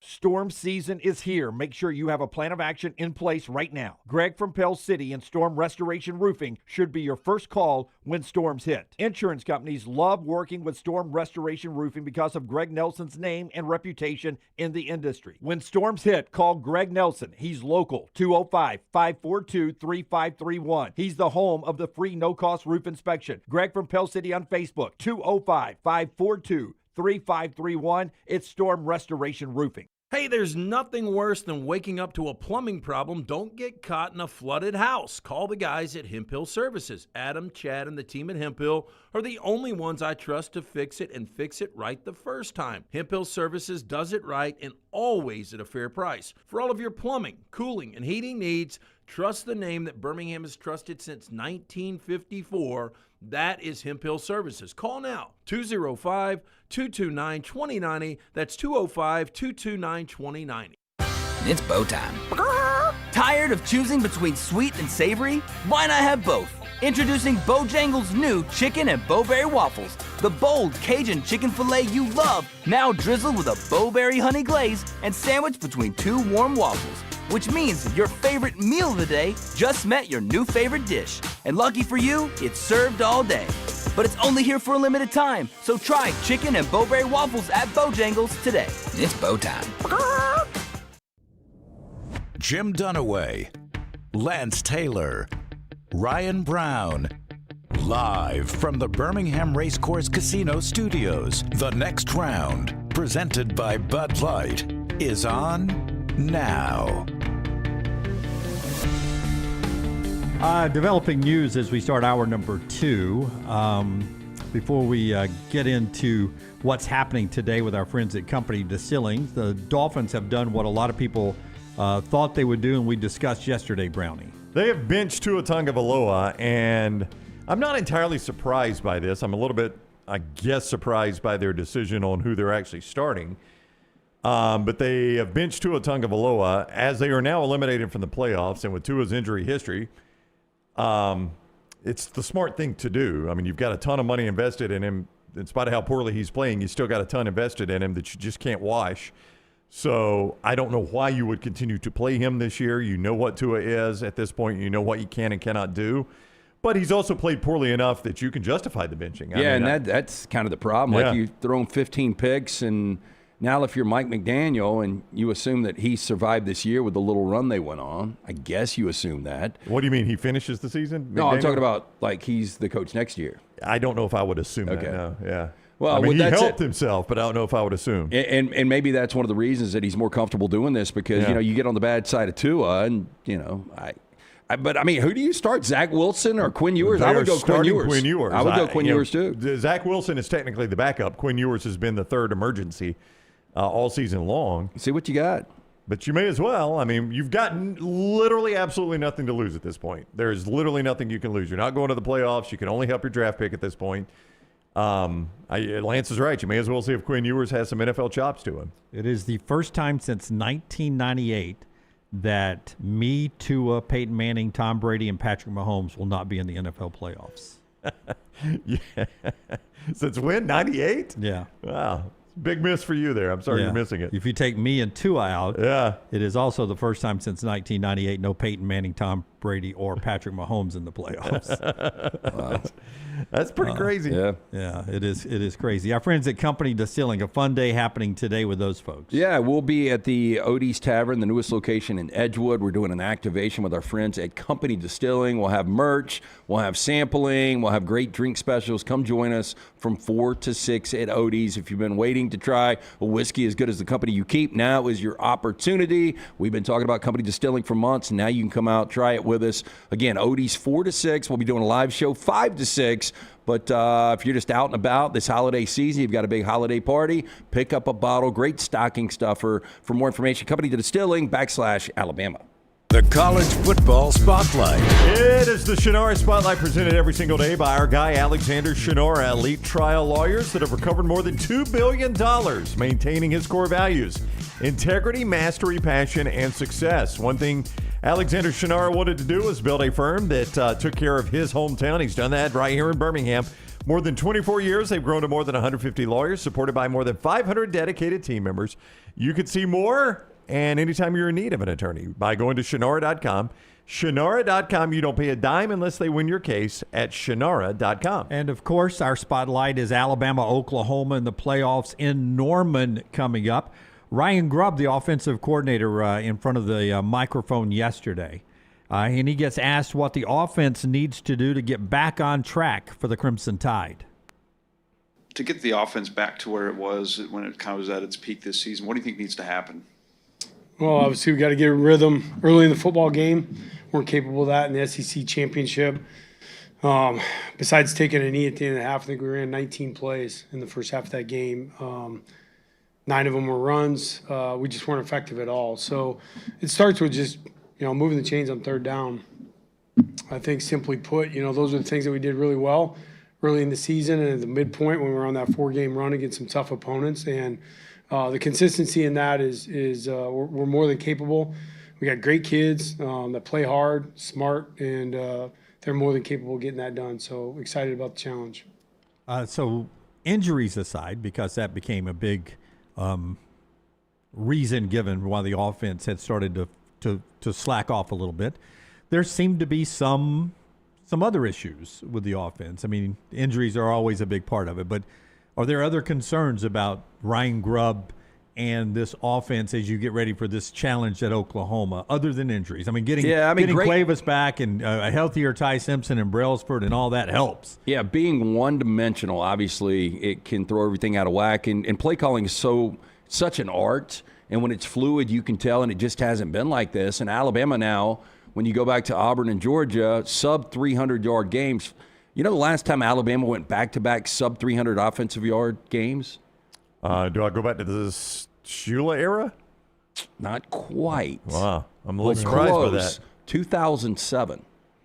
Let me guess. I don't know what the games were. Oh, yeah. I was going to say Mississippi State and somebody. Oh, I guarantee you one of them was Florida State. Do you remember how bad that offensive game was when Alabama played Florida State that year? But, I mean, on both sides of the ball. Yeah. 300 yards. So, look, and this is kind of we've got like a revival of great defenses. When you look around this college football bracket, whoever wins this is going to be with defense. Yeah, the top 4 seeds are, I think, of their defenses first. Yeah, I mean, you look at the top 10 teams, really. I mean, 9 are top 10 defenses. But to go under, sub 300 yards is 300 yards is not a big bar in offensive football in college right now. No, I would agree completely. And to hear, 19 snaps and a half, it wears on your defense so much. And Alabama's defense playing the way they did in that situation is even more remarkable because they were getting no help from their offense whatsoever. I want to say it just doesn't feel that Ryan Grubb has had the creativity, and perhaps his hands are just tied and he can't do it. But, he seemed – I guess this is the indicative of when things are going well. At Georgia, it seemed he was so creative in his play calls. Seemed to be a step ahead of Kirby Smart and Glenn Schumann the whole game. All night long, yeah, especially in the first half. And then right there at the end, they ran a great play to seal it. It just doesn't feel like the creativity's been there. Now, I say that to say the biggest criticism Grubb has gotten recently, the whole Georgia game, but prior to that was when Alabama was up 17-0 in the Iron Bowl, he goes to his bag of tricks at what most people think was a pretty weird time. They try to run some weird reverse flea flicker type play, and it felt like it kind of changed the momentum of the game. So, maybe I'm speaking out of both sides of my mouth when I was like, it doesn't feel like he's been creative. Well, in the Iron Bowl, the creative play, quote unquote, was the one that felt like it changed the game. Well, you can be creative without being a flea flicker. You can. You know what I mean? Yeah, no. You can. There's no doubt about it. But I guess what I'm saying, creative, that comes from the creativity part of your playbook. It'll be interesting to see on that injury report that came out. Josh Cuevas is still questionable, and he is so huge, leading receiver both in receptions and yards in the Oklahoma game in Tuscaloosa. He would be huge if he's healthy again, playing in Norman this weekend. Jam Miller not listed. Yeah, that's huge. So he's been full participant at practice, and he's expected to go. As you see the official initial report from the college football playoffs for the first round, Cuevas still questionable. The list of outs include LT Overton, which is huge. Nobody in the probable category. On Oklahoma, different than the first time around, they get their guy, R. Mason Taylor, back. He's their best defensive player, and he wasn't there in their win in Tuscaloosa. That'll be a factor as well. So that's the injury report for this game. Yeah, look, and first to Jam Miller, look, that's going to help. All hands on deck, obviously, but they're just not going to miraculously turn this thing around and start running the football. They're on pace for their worst per-yard rushing attack since 1998. That goes back pre-Saban. Yeah, it does. That's pre-DeBose. Pre-Shula, to the Mike DeBose era. Josh Cuevas being back will help the passing game more than Jam Miller being back will help the run game. Yes. Just the offense in general, 100%. Yeah, just the offense in general. I'm not saying which one's a better player. I'm just saying the way Alabama's offense works, Cuevas will make a bigger impact being back than Miller will. Now, I think we've seen, as much as I like Daniel Hill running the football, and I do, Miller's obviously the better receiver out of the backfield. And right now, the way Alabama's offense is working, you're better to probably play the running back's a better receiver than is a better runner, because you're probably going to have more effective plays throwing it to him than running it with him. Yeah, the few offensive opportunities Alabama had against Georgia, and they were few, were passes out of the backfield that, for whatever reason, were either slightly overthrown or not caught by Daniel Hill, whether he didn't run the route right, too flat, too deep, not fast enough. There's big one in the Auburn game. Jam Miller didn't turn around fast enough. Right in his hands. He didn't turn around. That ball had some heat on it, but it was right in his hands.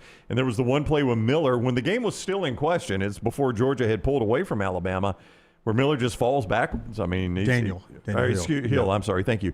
Hill just falls backwards. He's right out there in the flat, and he's just kind of stumbling backwards. It's just that was just kind of the definition of Alabama's night that night offensively. R. Mason Thomas, his impact, you look at Pierre, we talked about Yonze Pierre, 6 sacks leading Alabama. R. Mason Thomas, with his missed games, he's still got 6.5 sacks leading Oklahoma. And you look at Ty Simpson, has been sacked at least 3 times in 3 consecutive games.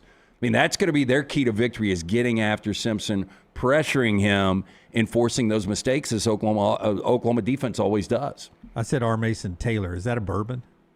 A good name for a bourbon. Could be. Yeah. Or a men's store. Where'd you buy those shoes? R. Mason Taylor's. Oh, really nice. Yeah, Scott had to take Clay to R. Mason Taylor's. Clay gave you a shout out yesterday for helping him find some shoes. Yeah. Clay came to Birmingham without shoes. I told him, I said, look, if you never wear flip-flops, you would never be in this situation.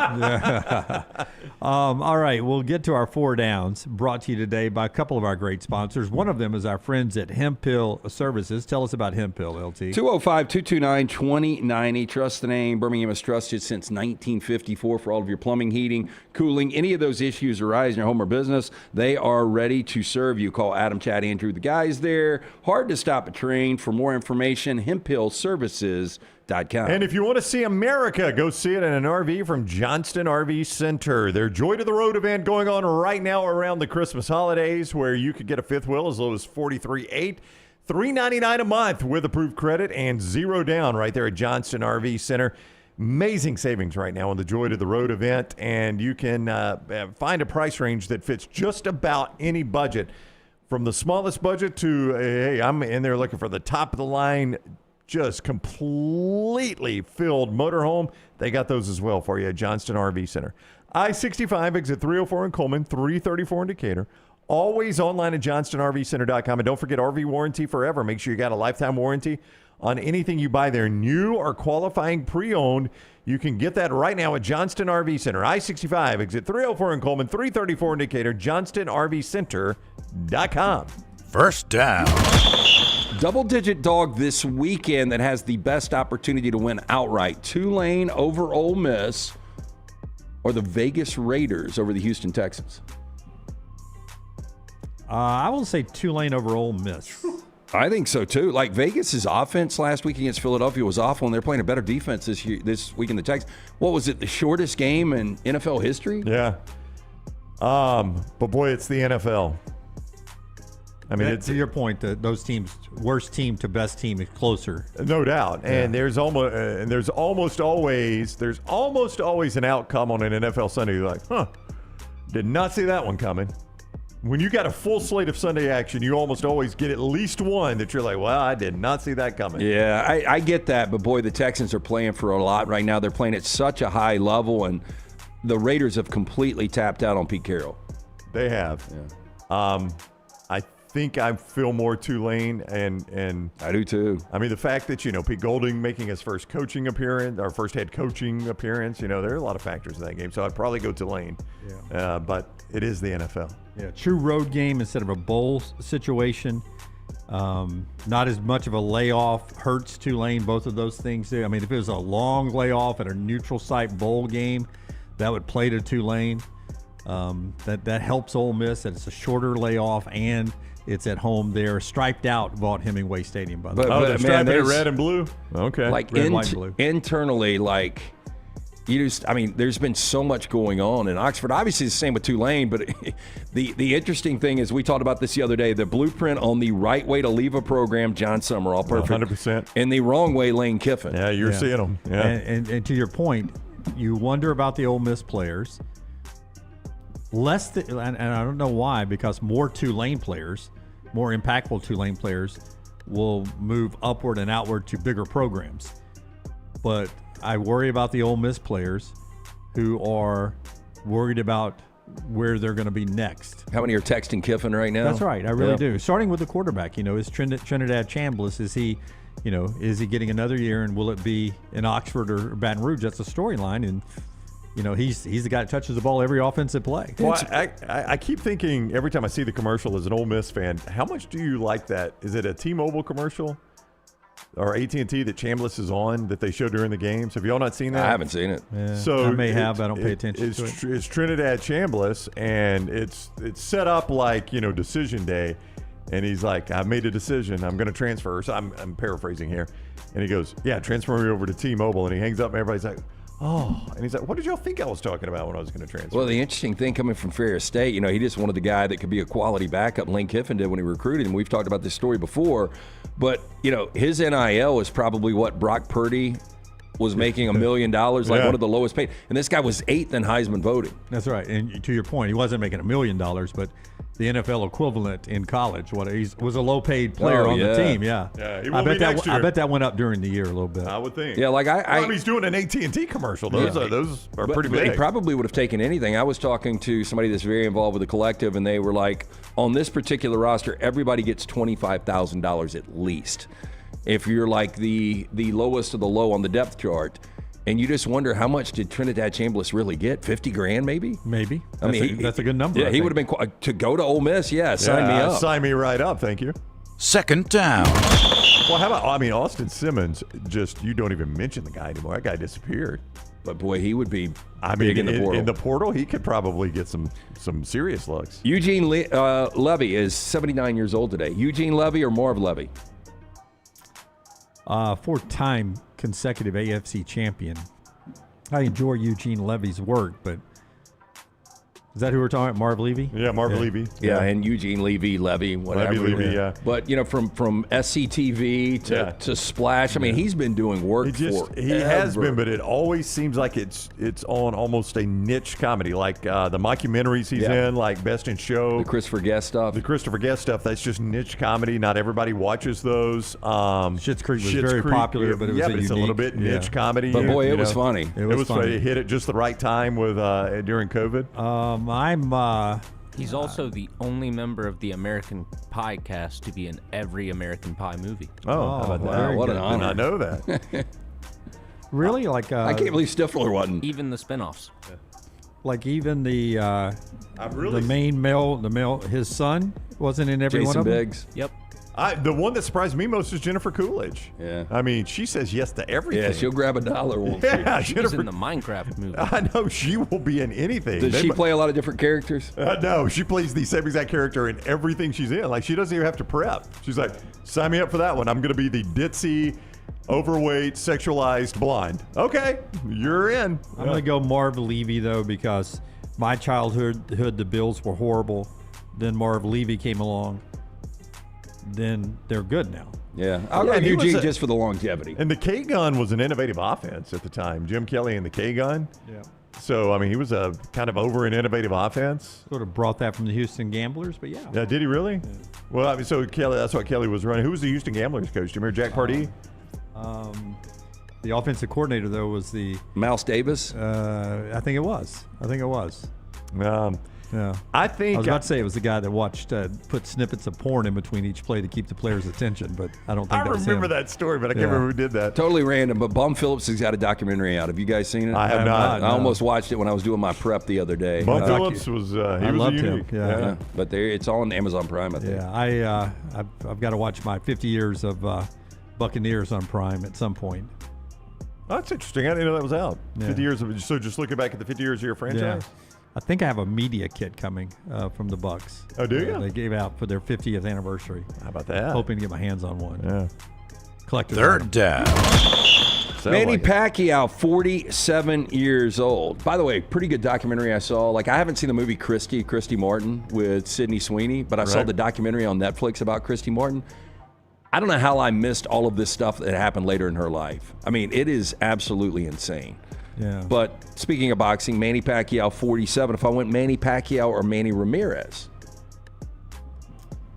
It wasn't Pacquiao who I always heard pound for pound the best boxer of all time. He was for a minute. I don't think Floyd Mayweather's that guy. Oh, that's who all that time. is. But Floyd, Pacquiao, everybody said Mayweather dodged him in his prime. But Pacquiao was also an actor. He was a politician. Yeah. But Manny Ramirez, man, I think people forget how good his numbers were. Career .312 hitter, over 2,500 hits, 555 home runs, and over 1,800 RBIs. Cool. Won 2 World Series. Yeah, Manny Ramirez. Yeah. I think I would have 312 career, That's 5-something insane. home runs. Yeah. As Brooks points out from the back row, both Manny's accused of doping, right? I mean, that was kind of the That was the Probably slide both on, did. That was the slide on both of them. Yeah, but to be a 312 hitter, but also be that kind of a power hitter. Yeah, that's, he was that's a feared man. Yeah. I would go Manny Ramirez. Manny Ramirez. Fourth down. Takeo Spikes, 49 years old today. One of the best necks ever, right? If you like big necks. Yeah. Best Auburn defensive player of all time. Andre Bruce. I mean, think about linebacker Tracy Rocker's going to be Tracy in this Rocker's conversation, my too. answer. Yeah. What about Greg Carr? Carlos Rogers. Carlos Rogers was as good a defense. Well, he's the best defensive back in the nation. He got the In award for it. college? Yeah, I'm talking about in college. Yeah, don't count the NFL career. Yeah. I'll go Tracy Rocker. Nick Fairley was really good, He too. was. Yeah. But the reason I went Andre Bruce is consider the fact that the Falcons used the #1 overall draft pick, not their #1, the #1 overall draft pick for a linebacker. Look, and Bruce had a really good year that year, but I think that was somewhat controversial because they were playing on his upside. Yeah, well, and it was also the Falcons, so you assumed it was a mistake, right? And it was, by the way. I mean, that was a bust of a first-round pick. But to go #1 overall for a linebacker? But was Greg Carr not maybe the most decorated Auburn defense player of all time? Maybe. Yeah. Tracy Rocker, 3rd-round draft pick, by the way. Wow. Boy, he was a monster in college. And only played 89 and 90 in the NFL. Forrester goes Carlos Dansby. Yeah, got to include him in this. He was a stud. Yeah. Tracy Rocker, my first professional interview. Oh, yeah? Yep. Where was he? In the Auburn locker room. Oh, you as a professional, not him as a professional. I thought you meant when he was a professional. Yeah. So Tracy Rocker was the first interview you ever did. Were you nervous? Remember what you asked him? He could have eaten you for lunch. Yeah, I remember the first thing I asked him was, "Do you mind putting a towel on?" Show off. You saw Tracy's Rockers? Something hit you in the shin. You're like, damn, did I trip on something? That was back when That was back when it was full access to the locker room. They didn't bring the players out. You went into the locker room. And, how was that not full access? Dribbles. He was standing just out of the shower and had to make throughout the interview. I kept making sure that I was holding the mic cable. His balls were hot, right? I was like, I understand. Yeah. Hey, I do think you ought to include Derek Brown in that conversation. Derek Brown was too. fantastic. Yeah. I mean, there have been a lot of them. I mean, Derek Brown never played on a good team, unfortunately. You know, he didn't. Here's what's interesting. Like Fog Allen says, Kevin Green. Kevin Green wasn't that amazing at Auburn. Kevin Green blossomed with the Steelers in the NFL. That's why I asked. You know, in college or the NFL. That's right. Yeah, NFL. I guess you would have to go Kevin Green, right? He would be part of it. Yeah, an incredible NFL career. Yeah. I mean, Greg Carr. I mean, you know, when I was young as a linebacker, just went into the Hall of Fame. Got honored at the Iron Bowl, so pretty good guy. And Takeo, I'll give Takeo credit. He came on the show back when I was doing the show with Ian, and he was the guy that led to the Raccoon Challenge. He's like, one of the best meals you'll ever eat is a raccoon. Yeah. Takeo actually was different palate. I think he committed to Auburn on NBC 13 when I was did there. he really? I think so. How about that? Well, he could have been a good cage fighter. Oh, he could have done about anything he wanted to because you were going to say yes, sir. All right, that is 4 Downs today, brought to you by our friends at CPAP Plus Sleep Home, Alabama. Yeah, hey, look, so important to get the proper night's sleep. Our friends at CPAP Plus want to remind you they've got the Show Your ResMed Sleep Score right now going on through the 31st. Just drop by one of their locations, Trustful, Inverness, Highway 280, Pelham. Show that ResMed score, and you're going to be automatically entered to win the CPAP travel machine worth $900 from our friends at O'Neill Medical and CPAP Plus. Get in, see Woody, Joe, the O'Neill brothers for more information on this great promotion that ends on the 31st of this month. You've only got 2 weeks. Go to o'neillmed.com. That is ONEAL med.com. And if you are looking for a bank that gets you on your personal level there, it is Central State Bank. They don't just open accounts, they open relationships. Family-owned, community-focused, built on trust. For more than 100 years, serving Shelby County and Tallapoosa County with local decisions and personal service that feels like home. Whether you are starting a business, buying a car, or planning for tomorrow, Central State Bank there every step of the way with you. Central State Bank, rooted in community, driven by relationships, member FDIC. Take the next round anywhere you go with official Next Round gear. Buy yours today at nextround.store. Oh, watch out, lady. What are you doing? Oh, wait. Come on, man. Shawty just destroyed my whip.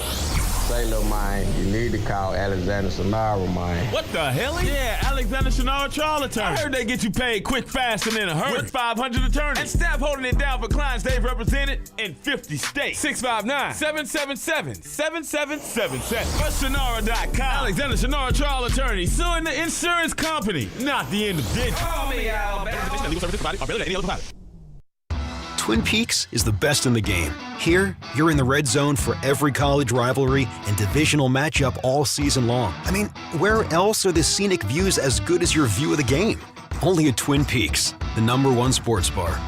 This hour of The Next Round is presented by the Birmingham Racecourse Casino, now featuring 7 days of giveaways with your chance to win a share of up to $125,000. The more you visit the Birmingham Racecourse Casino, the more chances you have to win. Sterling and the fine folks at Champy's Chicken on Highway 119 in Alabaster want to welcome you in for a great lunch or dinner starting at 11 a.m. every day. Chicken that's brined overnight and cooked to order, and the taste of the Delta with those Delta recipe tamales. Champy's is perfect for all your tailgating needs this football season. You can also choose Champy's for your next party, wedding, or birthday. Great food, great people. Champy's Chicken on Highway 119 in Alabaster, and everything online at champyschicken.com.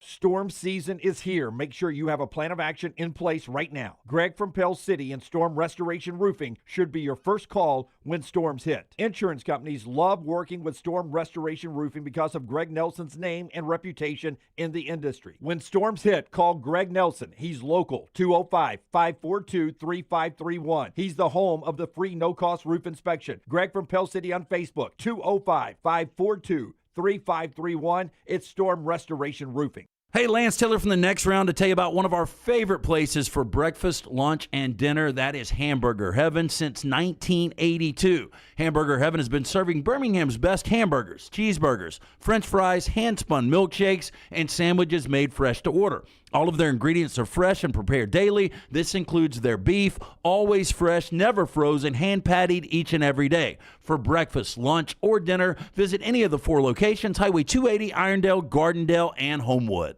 Hey, there's nothing worse than waking up to a plumbing problem. Don't get caught in a flooded house. Call the guys at Hemp Hill Services. Adam, Chad, and the team at Hemp Hill are the only ones I trust to fix it and fix it right the first time. Hemp Hill Services does it right and always at a fair price. For all of your plumbing, cooling, and heating needs, trust the name that Birmingham has trusted since 1954. That is Hemp Hill Services. Call now, 205-229-2090. That's 205-229-2090. Think about the best summer nights of your life. How many of those were in a great t-shirt? Visit nextround.store to get the perfect t-shirt for the next perfect southern night. Nextround.store. The memories are waiting. It's bow time. Tired of choosing between sweet and savory? Why not have both? Introducing Bojangles' new chicken and bowberry waffles. The bold Cajun chicken filet you love, now drizzled with a bowberry honey glaze and sandwiched between 2 warm waffles. Which means your favorite meal of the day just met your new favorite dish. And lucky for you, it's served all day. But it's only here for a limited time, so try chicken and bowberry waffles at Bojangles today. It's bow time.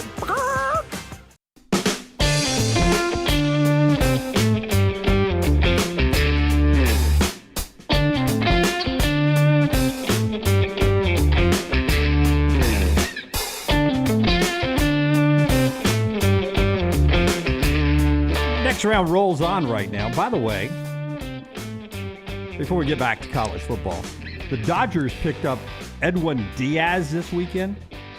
More deferred money, another one of those cheap contracts at first, deferred money down the road, that gets the Dodgers deferred money to over $1 billion of contracts in the future they've got to pay. And you think to yourself, at some point they're going to have to pay the piper here. And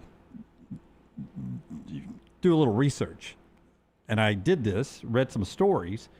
Shohei Ohtani has $680 million of deferred money owed him, right? $680 million deferred dollars owed him.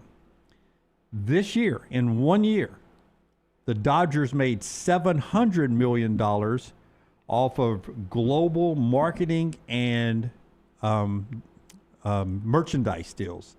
So they've already paid for in 1 year the $680 million deferred money off of Shohei Ohtani. Yeah, there are teams and front offices studying this model. When we were in Atlanta for SEC Championship, I actually went to the game with my financial guy, and he was talking about what the Dodgers are doing right now. Everybody's studying this. He was like, it is brilliant because they're really not having to come out of pocket. And everybody's winning on this. It's not like Shohei or Edwin Diaz, they need all this money up front. And what it's going to do generational for them on the backside, and then what it does for the organization and how you can assemble these huge rosters. It's going to be fascinating if the NFL can ever do this. Contracts are so different from Major League Baseball, the NBA, to the NFL. But if you could get a quarterback to defer his... It's almost like when you were first married and you went to get the refrigerator and they're like, you can get 24 months, 0 interest. You're like, sign me right up. I don't have to pay cash out of pocket. Excuse me, I can pay $60 a month for 24 months. And then I don't even have this thing paid off. Then I have to pay cash out of pocket. But still, you were able to push it down the road. You didn't have any money then, right? You're able to push it down the road. I mean, it's essentially what the Dodgers are doing. Like, they're getting Shohei Ohtani on 0% interest for... Yeah, you're not using your money. Yeah. I mean, it's nuts. And by the way, you're already turning a profit on him. And now it'll start rolling in. So hey, and what a pickup though last week. It's one of those things that we don't talk a ton of Major League Baseball, but you're talking about one of the best closers in Major League Baseball. The rich get richer. Yeah. The only thing that'll derail the Dodgers is the fact that Major League Baseball is now looking at, maybe trying to stop this, come up with a contractual plan to make spending more even across Major League Baseball to where the Pirates are closer to the Dodgers. Well, the NFL has done that, and it shows. Yeah. I mean, but it's there is a definite have and have-nots in Major League Baseball. Yeah, the NFL is just such a different model. Like, are we going to ultimately do this in college football? You're never going to be able to do that. Like, again, back to Texas Tech. Like, the ones with the most money, like, you're never going to be able to reel this in, because if you do, then we're going to go back to the model we had before where everybody's cheating. Odie's is a proud sponsor. I've got the T-shirt on. Tell us about Odie's and what's going on there today. Again, double dip for me and Brown. The three of us will be at the newest location in Edgewood for our activation with our friends at Company Distilling. We'll be out there from 4 until 6. You can come out and enjoy the great food from Rodney Davis, and then come join me and Brown every Wednesday night. Odie's Team Trivia, 8 o'clock until. Always fun. Again, ice-cold beer buckets full of the Bud Light, but we'll be out there with our friends at Company Distilling. 4 to 6, Edgewood location. Get in, see Will Haver and that great staff. Birmingham Institution. It's Odie's Tavern. And don't forget our friends at Bojangles. Bojangles is a great idea for that holiday party catering. You want a unique holiday party? How about a little fried chicken, some chicken tenders? Kids and adults alike will love that. The biscuits, the great sides, those Bo Bites, the hand-breaded chicken tender bites that are available right now at your local Bojangles. Dip them in that peach honey pepper sauce and tell us thank you later. You can get those right now at Bojangles. So whether it's breakfast on your way to school or work tomorrow, whether it's lunch today, dinner tonight, Bojangles has all that covered, and your football watch parties coming up in addition to your holiday parties, let Bojangles cater those too. So it's any of those. It's always bow time. Our tender moment of the day, as we watch these bowl games over the next few months, and we oftentimes now in modern day we'll talk about how the bowl games are not important, this or that. I would say Jack State had a good time last night with their win. You would agree with that, right, Brownie? Yeah, I would agree with that 100%. Good for the alumni, good for everybody. Yeah, especially over that opponent, yeah. I give you, for those that don't know, some of you know the story, about the 1941 San Jose State Spartans, who got to go to a bowl game that was being played in Hawaii, in Honolulu. The team arrives on December 13th, or the game was going to be on December the 13th. In 1941. It was canceled because of the bombing of Pearl Harbor.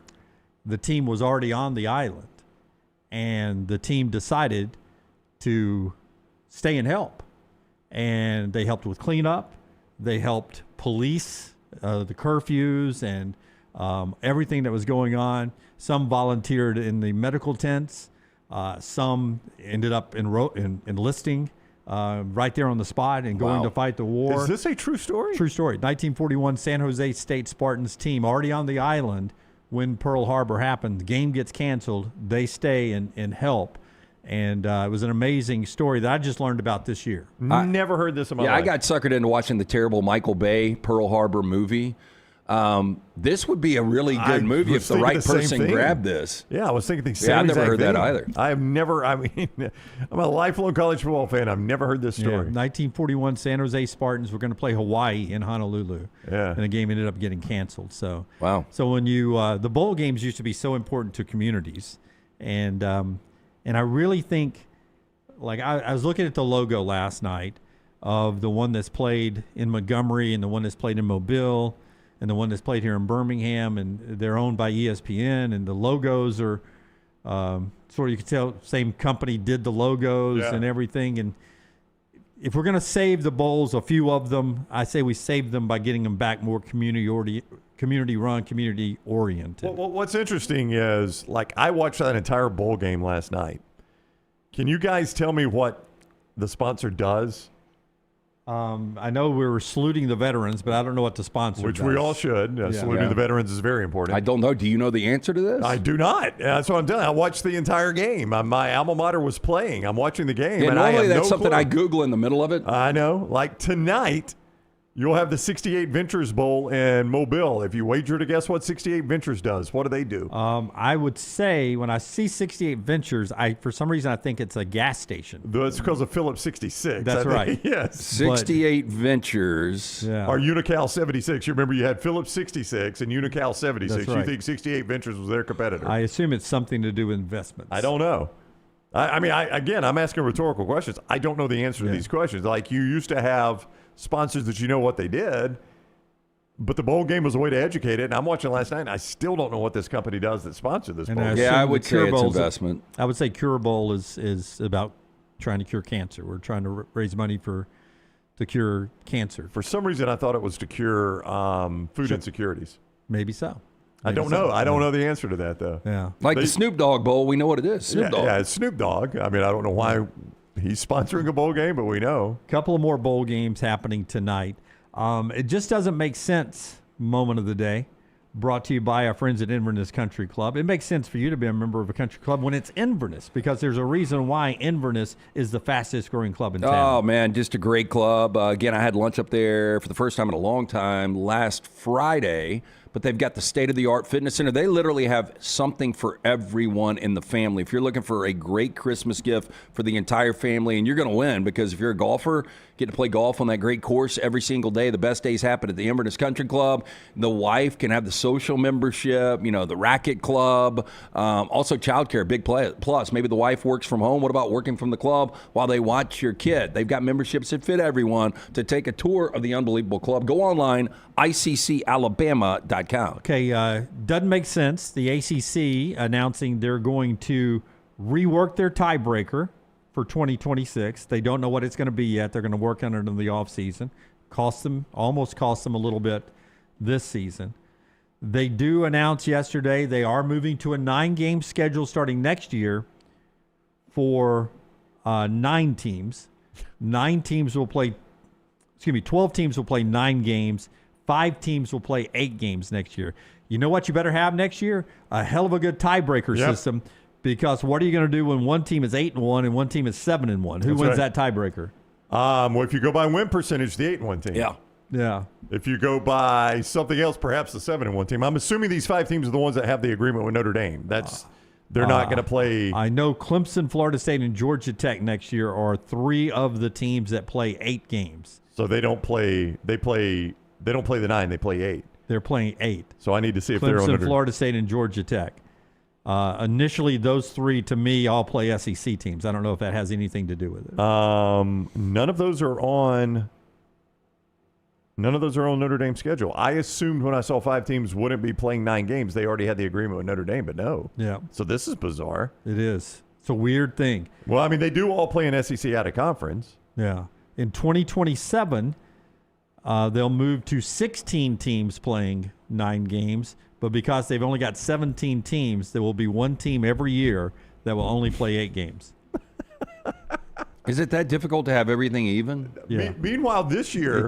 either kick somebody out or add a team. Meanwhile, this year, Virginia and NC State played a game that didn't count in the SEC standings. That's one of the dumbest things. And Wake did it recently, too. And I can't remember who Wake played, but there was a team, and I can't believe Wake's got any football rivalries, but apparently they do, and they weren't getting to play enough, so they just went and scheduled one on their own and said, ACC doesn't let us play enough, we'll just schedule it. Yeah. For some reason, I want to think that was NC State, too. I think it was, too. Hines NC State always in the middle of this crap. But that's a mess. That's a lot of mess I just told you about the ACC. Oh, and it'll come back, and the tiebreaker will come into play. Oh, it'll be 8-1 versus 7-1. You can book it next year. Oh, no doubt about it.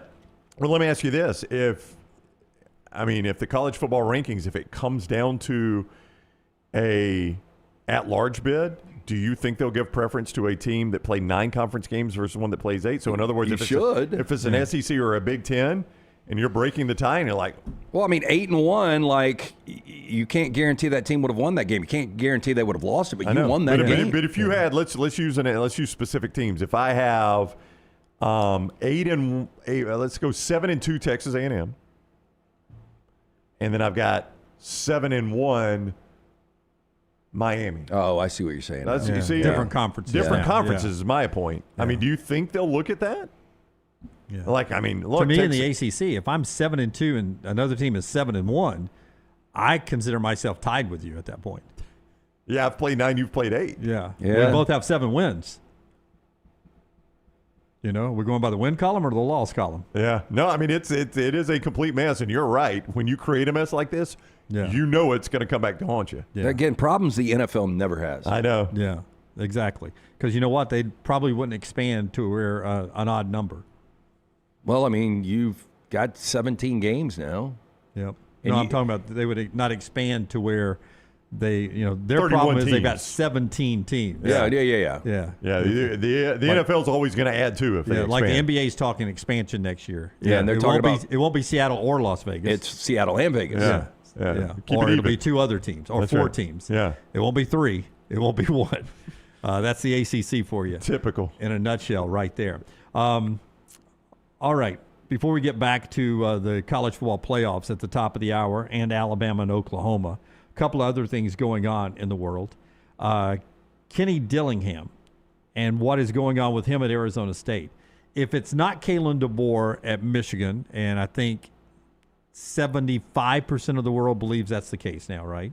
That Kalen DeBoer will not be the coach? I have seen Michigan fans, people that back Michigan, finally admitting that this DeBoer thing's probably not going to happen. I will not say that it's 100%. But I'll go 75% that it's not Kalen DeBoer at Michigan. I saw a video this morning. It's a Michigan insider, one of the guys that covers Michigan. He's like, I can tell you for a fact that a lot of the major boosters and a lot of people inside the Schembechler Center, I think was the place he talked about, were convinced it was DeBoer and Courtney Morgan. Like that was the package deal, DeBoer and Courtney Morgan, that they had sold themselves on this. Well, it goes to almost 100% if Alabama beats Oklahoma. Yeah, I don't think anyway. Agree, but if they lose, I leave mean, it open. Yeah, I mean, the door is open. I mean, I think it would be an awful look, but, you talk about the NIL and how different it might be at Michigan.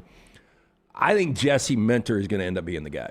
I think it should be. They will deal with that show cause. I would say, what else can you do to us? It's April. Yeah, I mean, what are you losing? Yeah. I mean, if you're going to hire Jesse Minter, you're already sacrificing. I don't think it is April. That's 4 months. It's when you're in college. You don't. That doesn't count while you're in the NFL. Well, I've read that it expires in April. Yeah, I read it expired in April too. Could be wrong. I may be wrong, but I thought you couldn't run away from it. That's when you're in college. I don't know the answer to that, but I've read it expires in April, and perhaps those people are mistaken. Yeah. But you're already, if you're going to hire Minter, you're already going to sacrifice some recruiting and some transfer portal because Minter's not going to be done for a little while. I mean, the Chargers, they've got a pretty good shot of making the playoffs, you'd say, right? Yes. Yeah. And he's not going to leave until that season is done. So let me, Jesse Minter, here's what it's saying. Received 1 year show calls in April of 25.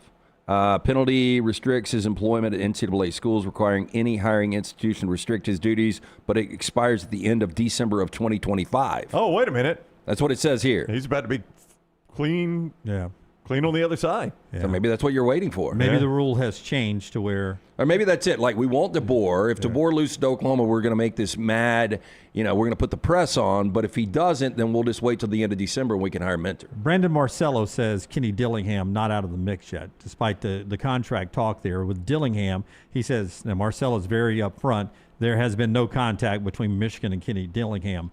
But Kenny Dillingham, who got that contract extension from Arizona State, got the contract, looked at it and said, okay, we need to address this, and this. And he sent it back to Arizona State, who has since, according to Brandon Marcello of CBS Sports, friend of the show, has sent back the contract and has not addressed all of the this, and this. So it still sits at Kenny Dillingham's desk because they didn't address all the things he wanted addressed. Yeah, I saw Brandon's video on this, and it's stunning to me that they didn't just take the contract back and ignore him. They actually sent a revised contract, and there were several things. The way Brandon was talking is like only 3 or 4 things.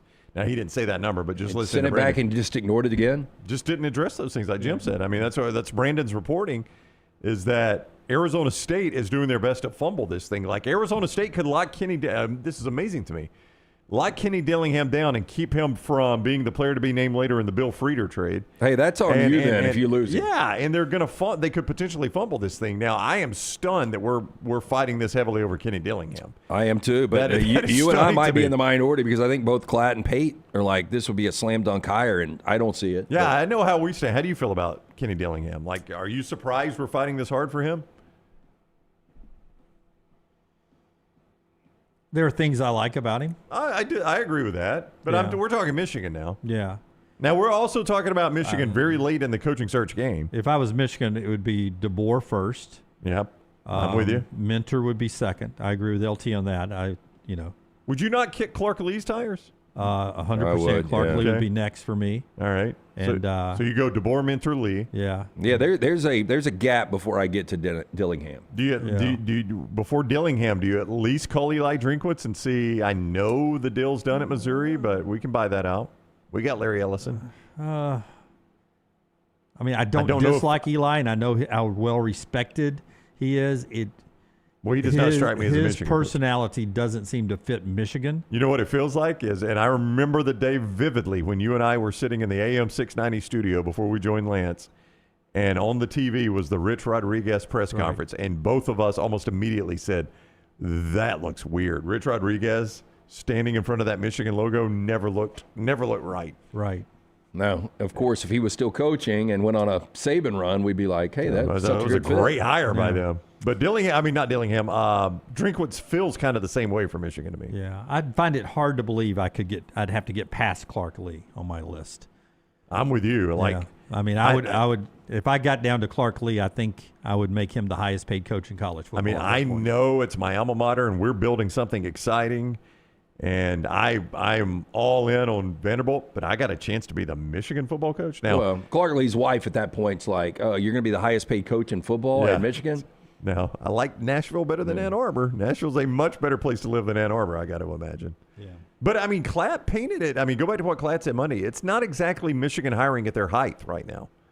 I mean, Michigan is hiring, as Klatt said, this whole investigation that they've launched will be scary to some big-time football coaches. Have you ever been able to buy Apple, Coke, any of those things low?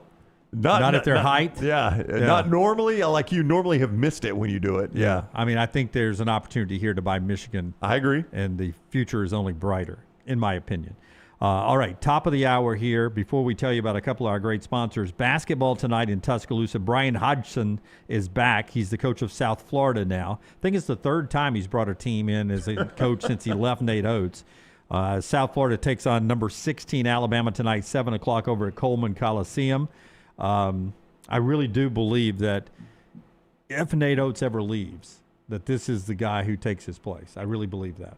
I could see it. I mean, so well respected and such a big part of Oates' staff, earlier on, and like the trajectory right now. Yeah. To go Arkansas State, now South Florida. South Florida's a good job. Yeah, and he's got to do some building there. Brings the South Florida team into play. 16th Alabama, Amari Allen dealing with a hip pointer. Bristow and Holloway still not 100%. We'll see how much those guys play tonight, 7 o'clock. Last night, Tennessee with a big win. They drilled Louisville to break a 3-game losing streak. Drilled them, 83-62.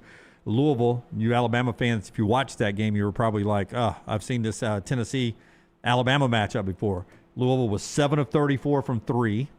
They lost the rebounding battle. Yep. And they had 16 turnovers. Basically, that's the way Tennessee wins basketball games. Big win for Tennessee last night. It's like Oklahoma football. It's like Oklahoma football. Vandy, number 13 in the country, plays at Memphis tonight, 6 o'clock ESPN2. Vandy unbeaten right now. Not a very good Memphis team. And not a great Vandy schedule, which is why they're only 13. So we'll get to find out a little bit about this Vandy team tonight. All that happening brought to you by our friends at Michelson Laser Vision. Yeah, 205-969-8100. Dr. Mark Michelson, the first to perform the LASIK procedure in the state of Alabama back in 1995. True pioneer. You call Chicago, you call New York, and you're like, I'm getting the LASIK done in the state of Alabama. Dr. Mark Michelson is exactly what they're going to say. I got it done in 2003. Speaking from experience, still have the 2015 vision, better than 2020. Dr. Mark Michelson, Dr. Jen Michelson, best in the business. Call, ask for Amy, tell her the next round sent you. You will get that hassle-free consultation, 205-969-8100 or michelsonlaservision.com. And our friends at the Pants Store. Don't forget, we got that great event coming up on Friday with our friends at Folds of Honor. That's Friday at the Hoover location of the Pants Store. That's right near the Hoover Met there. 3 military family members will receive a $500 shopping spree at the Pants Store, courtesy of the Pants Store and our friends at Folds of Honor. That'll be a special day. We appreciate the Pants Store for being part of that. You can get great Bama and Auburn gear this holiday season at the Pants Store. The quarter zips, the hoodies, the hats, the polos, everything that the kids will absolutely love, men and women in your life. The Horn Legend, the Cutter and Buck, the Antigua, the Gentile. It's all right there, all the women's fashion with free alteration and free gift wrapping. Stores like the one in Hoover, all over Birmingham, Auburn, and Tuscaloosa, Huntsville, and online shipped anywhere. Pantsstore.com, pantsstore.com. Follow Brownie on Twitter and Instagram at Ryan Brown Live. We interrupt this program for breaking news from the Gators of the litigation situation. Insurance companies have a playbook. I repeat, insurance companies have a playbook. Deny, delay, defend. They know which law firms will fold and settle cheap. They are not on your side. That's corporate greed at work. At Alexander Sonara Trial Attorneys, we fight back. We have the resources, the muscle, and the will to take them on. And you don't pay a dime unless we win. They fight dirty. We fight hard. Call 659-777-7777 or hit up alexwins.law. Physical office location, Birmingham. This hour of The Next Round is presented by the Birmingham Racecourse Casino, now featuring 7 days of giveaways with your chance to win a share of up to $125,000. The more you visit the Birmingham Racecourse Casino, the more chances you have to win. Hey, Lance Taylor from The Next Round to tell you about one of our favorite places for breakfast, lunch, and dinner. That is Hamburger Heaven since 1982. Hamburger Heaven has been serving Birmingham's best hamburgers, cheeseburgers, French fries, hand-spun milkshakes, and sandwiches made fresh to order. All of their ingredients are fresh and prepared daily. This includes their beef, always fresh, never frozen, hand-pattied each and every day. For breakfast, lunch, or dinner, visit any of the 4 locations, Highway 280, Irondale, Gardendale, and Homewood. Storm season is here. Make sure you have a plan of action in place right now. Greg from Pell City and Storm Restoration Roofing should be your first call when storms hit. Insurance companies love working with Storm Restoration Roofing because of Greg Nelson's name and reputation in the industry. When storms hit, call Greg Nelson. He's local, 205-542-3531. He's the home of the free no-cost roof inspection. Greg from Pell City on Facebook, 205-542-3531. It's Storm Restoration Roofing. The beauty of the holiday is at the center of your table with the New York Butcher Shop. Their selection of USDA certified Angus prime rib roast, beef tenderloins, and fillets, as well as premium pork and lamb cuts, are the finest selections available in the market and are hand-cut just the way you want. With side dishes handmade by their professional chefs, your holiday meal is complete. Visit one of their 2 locations today in Cahaba Heights or off Highway 119 in Greystone. Place your order today. The New York Butcher Shop. Rare quality, well done service. There's only one Champy's world-famous fried chicken. Poor boy's tenders, full fried chicken plates, and a little bit of the Mississippi Delta with chicken on a stick and hot tamales. On your way to or from the big game on Highway 119 in Alabaster, stop by Champy's Chicken. Hey, there's nothing worse than waking up to a plumbing problem. Don't get caught in a flooded house. Call the guys at Hemp Hill Services. Adam, Chad, and the team at Hemp Hill are the only ones I trust to fix it and fix it right the first time. Hemp Hill Services does it right and always at a fair price. For all of your plumbing, cooling, and heating needs, trust the name that Birmingham has trusted since 1954. That is Hemp Hill Services. Call now, 205-229-2090. That's 205-229-2090. It's bow time. Tired of choosing between sweet and savory? Why not have both? Introducing Bojangles' new chicken and bowberry waffles. The bold Cajun chicken filet you love, now drizzled with a bowberry honey glaze and sandwiched between 2 warm waffles. Which means your favorite meal of the day just met your new favorite dish. And lucky for you, it's served all day. But it's only here for a limited time, so try chicken and bowberry waffles at Bojangles today. It's bow time. Hey, Lance Taylor from The Next Round to tell you about my friends at Michelson Laser Vision, located conveniently UAB Highlands. Almost 20 years ago, I went in for the procedure. Only took 12 minutes for both eyes. When I went in, I had 20/200 vision. I was legally blind. Now I have 20/15 vision, still 19 years later. Make the call today. Schedule a hassle-free consultation. 969-8100. Dr. Mark Michelson, Dr. Jen Michelson, Michelson Laser Vision. Make sure you tell them The Next Round sent you. 969-8100 or MichelsonLaserVision.com. Jim Dunaway, Lance Taylor, Ryan Brown. Live from the Birmingham Racecourse Casino Studios, The Next Round, presented by Bud Light, is on now.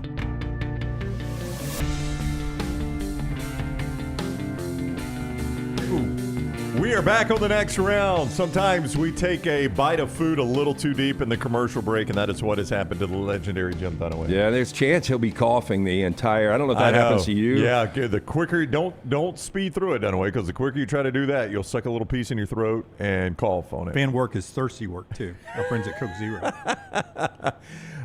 So as we return, Lance, a great Christmas idea. You know what a great it's Woodhouse Day Spa. It really is. I mean, the gift of relaxation.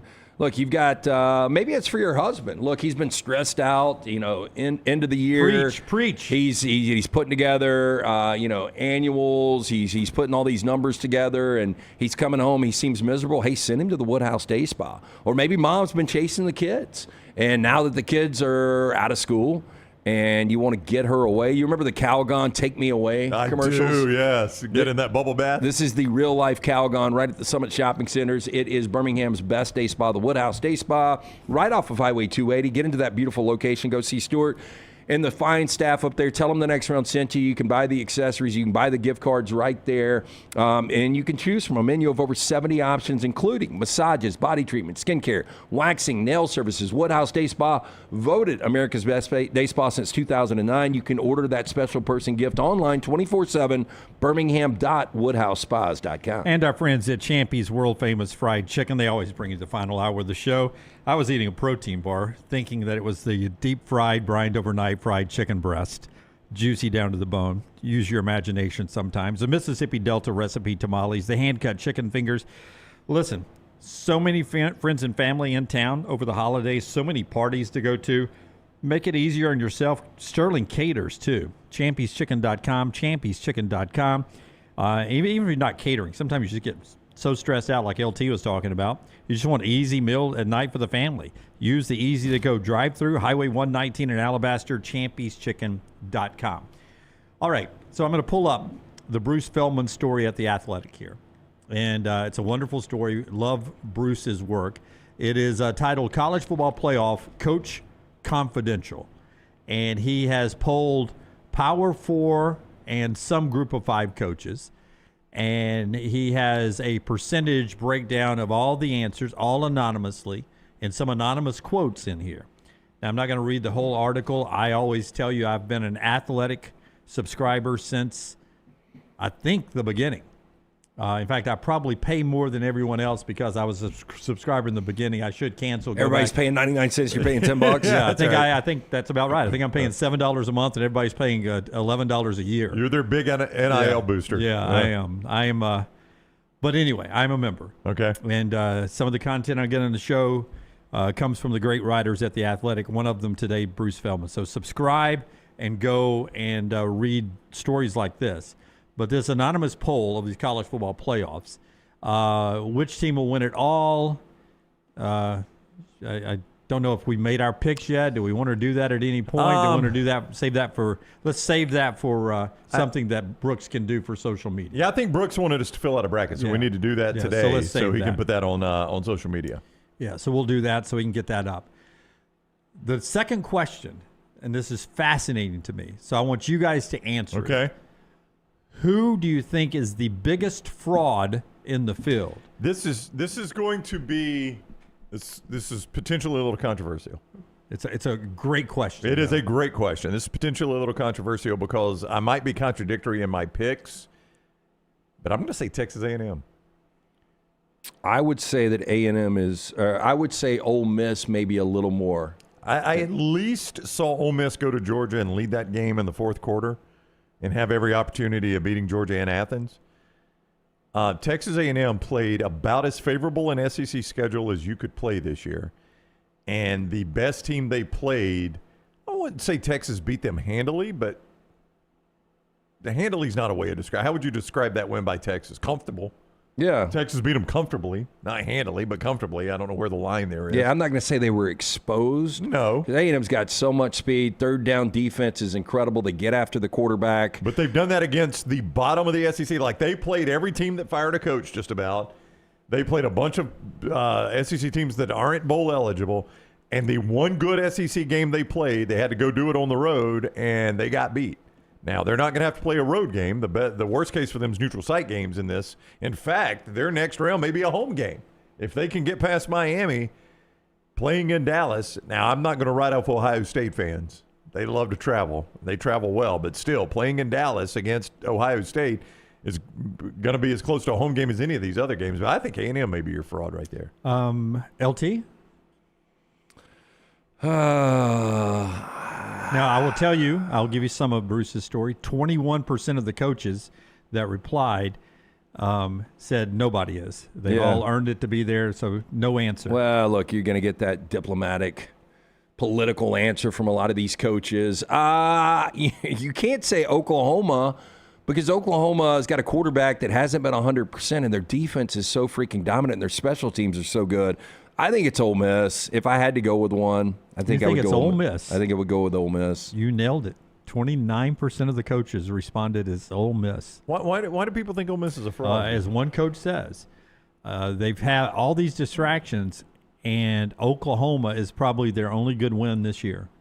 And look, that was a nice win. Again, these home teams are 27-2 in this round, and the 2 losses to number 1 Indiana for Oregon, and then Ole Miss beating Oklahoma. That was a nice win. And you look back at the fourth quarter in Athens. Now, I do think that was kind of the moment everything turned for Georgia. I don't know if you guys agree, but it seemed like in that fourth quarter, Georgia started playing really, really good football.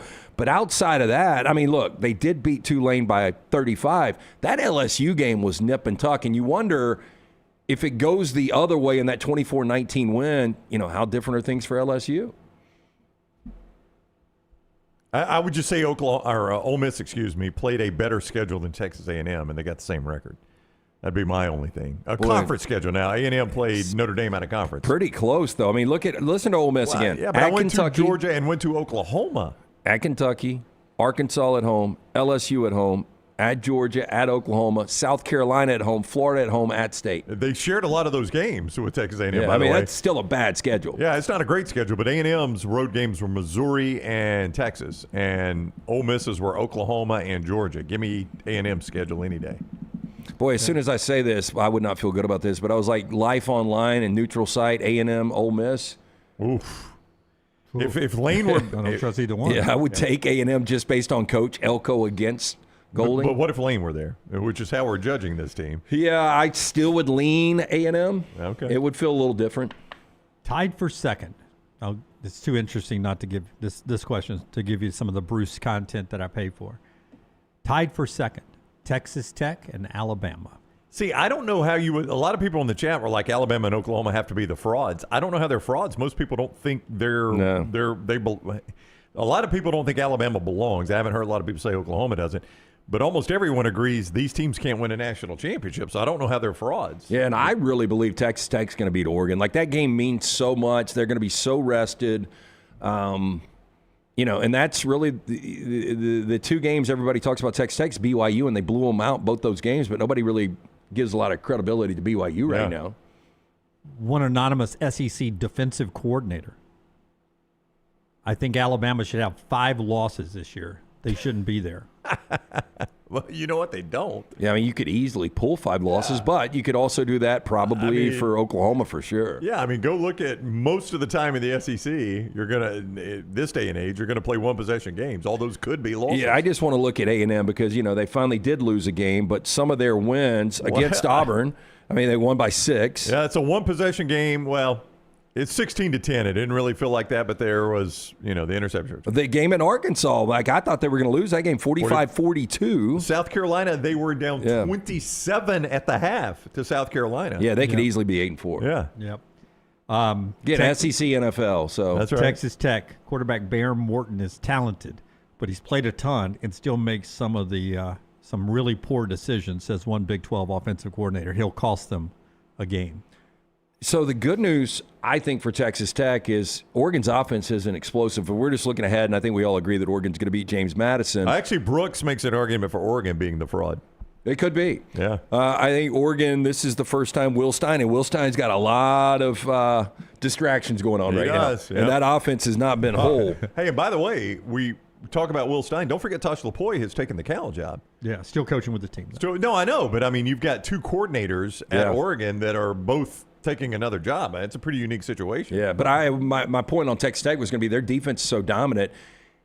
And I think Texas Tech's offense, again, it's against Big 12 competition, has been more whole than Oregon's has. I was reading, did y'all just say that Texas Tech they've re-upped all their coordinators and GM? I did not say that. They did that so yesterday. They're keeping everything. Yeah, they've recontract extensions for offensive, defensive, special teams, and general managers. So when we talk about this billionaire, we often talk about that he sold his petroleum business for $4.1 billion.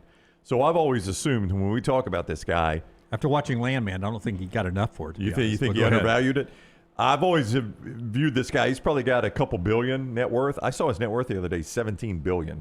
I mean, he can never. Lance. Like, if that's your pet project, like, I don't have a hobby. Like, the Rams would be my hobby. If I could just fund the Rams with $17 billion. $17 billion? Yeah. Do you know how much you can spend if you've got As access much to as you $17 billion? You technically could set that $1 billion in some fund somewhere, right? Yeah, and just pay out of that. Yeah, well, that's what I'm Just pay out saying. of Like, the interest. if you put $1 million, you're getting $30,000 a year just in the worst return on $1 million bucks. Do that times $17 billion. Yeah. Like, I don't even know astronomically what that number is. I know, but you're right. If he just peeled off $1 billion and said, "I'm just going to invest this, and we're going to run Texas Tech football off the interest on this," That's you right. could do it. Yeah, Yeah. it's crazy. Maybe he is. Only because Good. this is it's a group of 5 tight ends coach, and if I had more time on my hand, I would spend all night long going through every group of 5 tight end coach to see who gave the great quote here. Who's the biggest fraud in the playoffs? Oklahoma. The defense is awesome, but I don't think their offense can piss a drop. Tom Hanks in the Green Mile. That's a good line. Yeah. I don't think their offense can piss a drop. So I at some point, I'd love everyone to research every group of 5 tight end coach. It's got to be a Southern guy. Well, it sounds like a Jon Sumrall quote. It really does. He can't piss a drop. It's got to be a Southern coach right there. Can't piss a drop right there. And I would imagine it's somebody that, I'd look at group of 5 who played Oklahoma maybe. I don't know. Which seems the biggest sleeper in the field? Bruce Philman asked that question. A biggest sleeper in the field? I don't know if there is a sleeper in the field. I mean, It's a 12-team field, so it's hard to have a sleeper. Could be. I don't want to say Miami because you got a hornet's nest coming up next. Can it be Texas Tech? I know they got a bye. Miami is the answer here.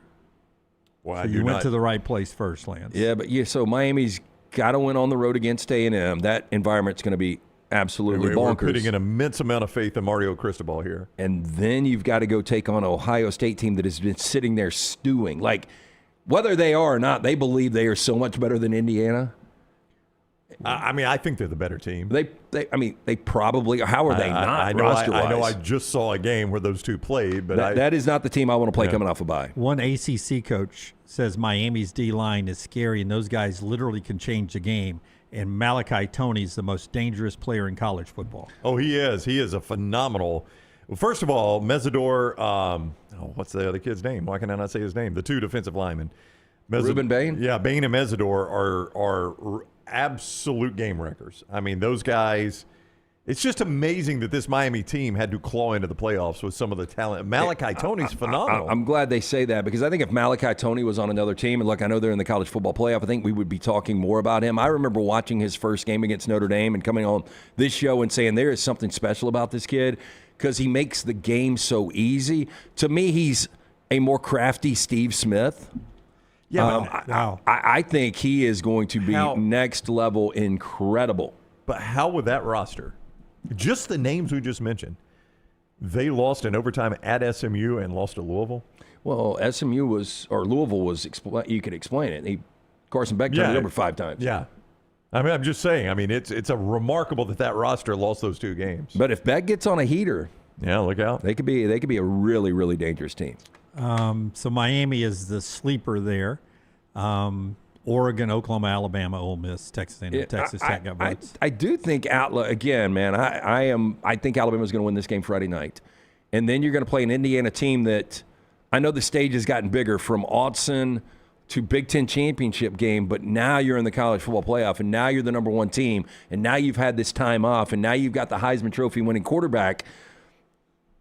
As good as Indiana is, I think this is a spot you want to get Indiana. You don't want to get Indiana if they win this game because then I think Indiana gets back on a roll. Oregon is in the best spot of a non-bye team. There is zero doubt about that. Oregon is in the best spot. But I think Alabama and Oklahoma are in the second best spot. Yeah. We were talking about that earlier.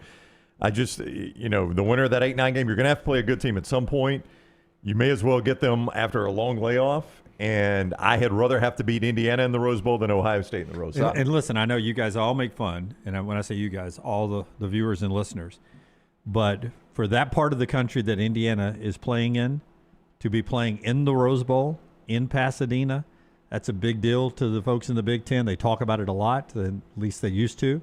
It's still a big deal to them, and all the core leaders for this Alabama team they've done it once. They've lost there to Michigan when they were younger players on this roster, but they were there. They were on that field, so they will not be starstruck by the sun setting on the San Gabriel Mountains. It's old man problems, but I had a colonoscopy yesterday morning, and Dr. Parker, I remember the last thing he was talking about when I had to roll over onto my side. Right. He was talking about... It was the San Gabriel Mountains? He was talking about the Rose Bowl. I went in 2009. Place is a shithole. It took me an hour to go get a beer. And then I will believe in Indiana when they can beat a good, solid SEC team. Last thing, lights out. Yep. All right.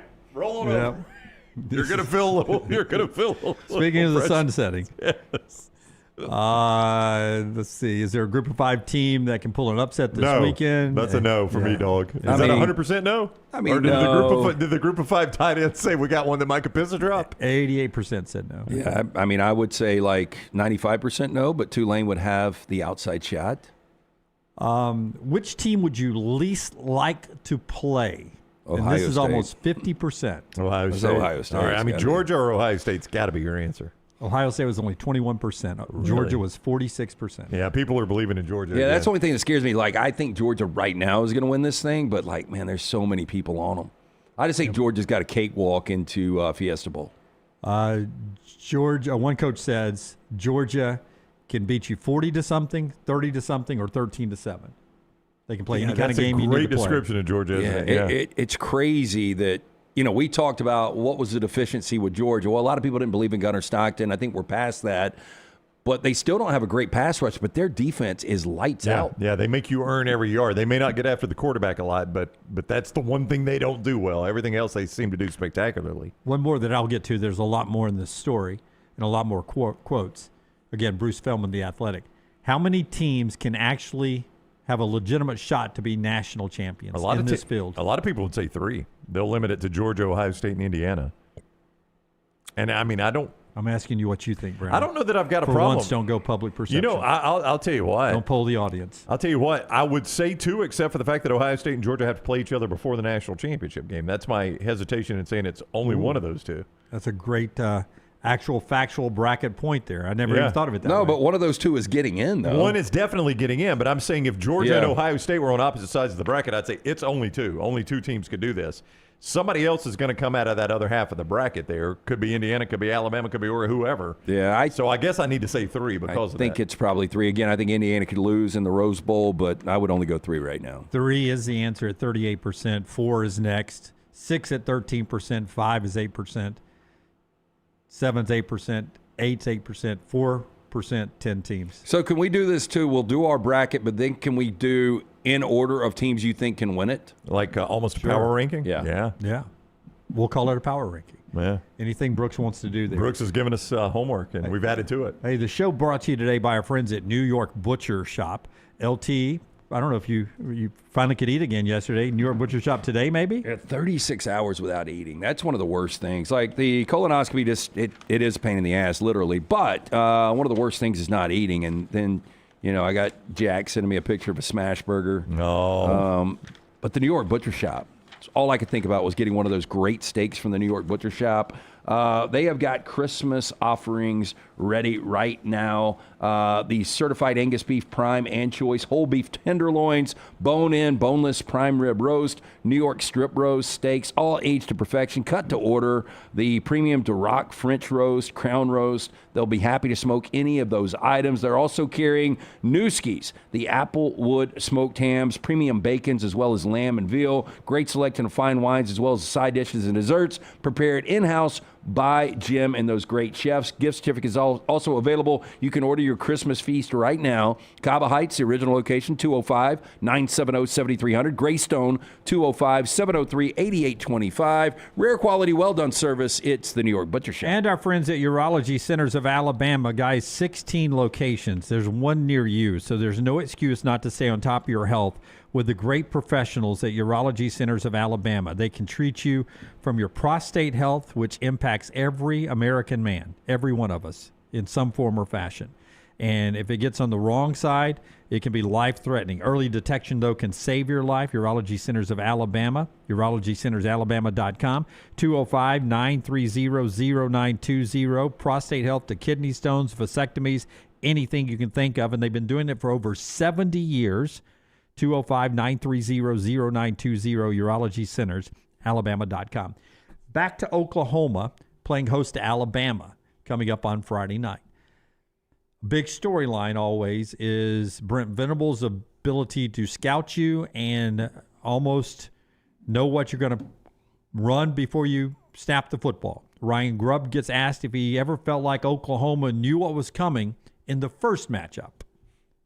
Last time against Oklahoma, you said you were going to change up the offensive signs and signals. Did you ever feel like Venables kind of knew what was coming or picked up on any of the signs that were new in the first meeting? I think that those guys that are working signals eventually get them during the course of a football game. So you have to have measures, throughout the game to try to combat that. And I thought, there was times where you certainly thought there were some of those things that they had gotten. I didn't feel like it affected anything or got us to the point where, we weren't making a play because of that.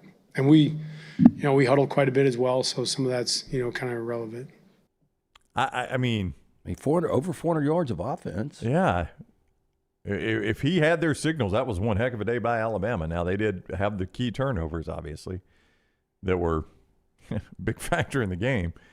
I mean, but there are a couple of times now when if you're on the edge and Alabama struggles sometimes against great pass rushing, and if I'm able to give you that extra half step of it's a pass. If you know it's a pass, that could be the difference of getting there and getting that strip sack or whatever. That extra half step of just knowing I don't have to worry about anything else but a pass. So the theory in last year's game in Norman was that they had picked up on Milroe's feet. That's been the theory, and there's some film to support that Milroe was tipping pass and run by his foot placement, which, by the way, that's on Alabama's coaches that you didn't catch that. That's not on – I mean, Brent Venables just doing his job if he figured that one out, and that's on Alabama's coaches. I mean, this year in Tuscaloosa, I don't think you had the same thing. So, I mean, if you've got enough tendencies on film that Brent Venables can pick it out, that's on you to fix that. But I do wonder if you play into it, right? Like do you try to outsmart the smart guy? Oh, once I think they have it, that's when I play into that. That's when I start handing out these things, and now we're going to signal this, right? And we're going to do just the opposite. Exactly, and that's what I was going to do. You go the old Mike Leach, the famous Mike Leach story in the Red River Shootout, when he dropped a fake wristband at midfield. Texas picks it up, and it's 14-0 before Texas realizes we've been duped, boys. This ain't what they're running. And really, you only sometimes need one score. Yeah. You need them to screw up one time. Yeah. Thinking they've got something on you, and then boom, you hit them. I mean, I just wonder, is it dangerous to try to outfox the fox in this situation? I don't know. I mean, like, even if Alabama is calling a run, are they going to be effective with it? Even if you think it's pass? No, that's another problem is, They get 70% of their yards are via pass. I mean, you're almost able to sell out on a pass rush anyway. Yeah, and like Jam Miller's going to play, but like how healthy is Jam going to be? And, Jam averaged 3 yards per carry in the earlier game against Oklahoma. Alabama averaged less than 2.5 yards per carry against this Oklahoma defense. All right, when we come back, we'll hear from our buddy Jon Sumrall on all the hoopla around Tulane and Ole Miss as they get ready for their game coming up this weekend as well. And don't forget to follow us on all of our social media platforms at Next Round Live, Before before Brownie tells you about Alabama Power, Tyler, would you explain to everybody better than I did yesterday about TNR clips and what you would like our great audience to do to help you with TNR clips? What I would like everyone to do is subscribe to the new TNR Clips YouTube channel. It will be basically just clips from the live show, all the best stories of the day. So that way, if you're ever late to a live show or you miss it because life happens and you're not able to sit at your screen and watch us, you can catch up later. And it's just an easier way to do that. I think I was the first to subscribe. Wow. How Look about at that? Lance. Yeah. I thought I was. Technically but, challenged. I know I was not. No, I hit subscribe and it said 1 subscriber. I was like, damn. Wow, look at but Lance. you had just sent it to the group. Technically challenged Lance, number 1 in the subscriber. It was 0 subscribers when I hit it, too. So that's our trick here. Is there a way to see who got it first?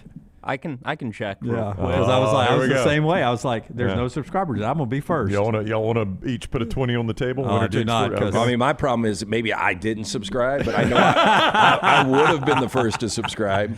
LT subscribed to TNR Blips, and I was not under drugs yesterday. You were coming off of a but I think it was actually this was 2 days ago. Yeah, I've got a notification for Brown subscribing to the channel. But before that, I got a notification for Jim subscribing to the channel. Before that, and I never got one for Lance. So I don't know if you're subscribed. I hit subscribe. Can you double click it and it subscribes and unsubscribes if that you do it is too possible. quick? Yeah. I know. I think there were 4 subscribers when I hit it.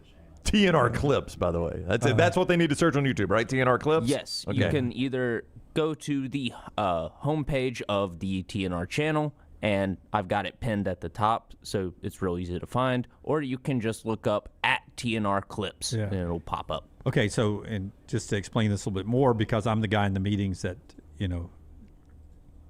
not always says negative things, but I play devil's advocate. Yeah. So why do we want this? Why is this important? This is an opportunity. It won't just be sound. We put our interviews on our main channel as well. That's a great place. The podcasting, you can get the interviews if you miss interviews.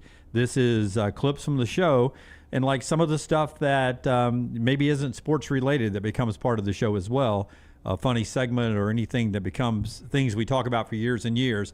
This will be a place that you can find it in real time on TNR Clips. Yeah, I'm gonna start putting up trash as a standalone, and I also do just the biggest stories we cover.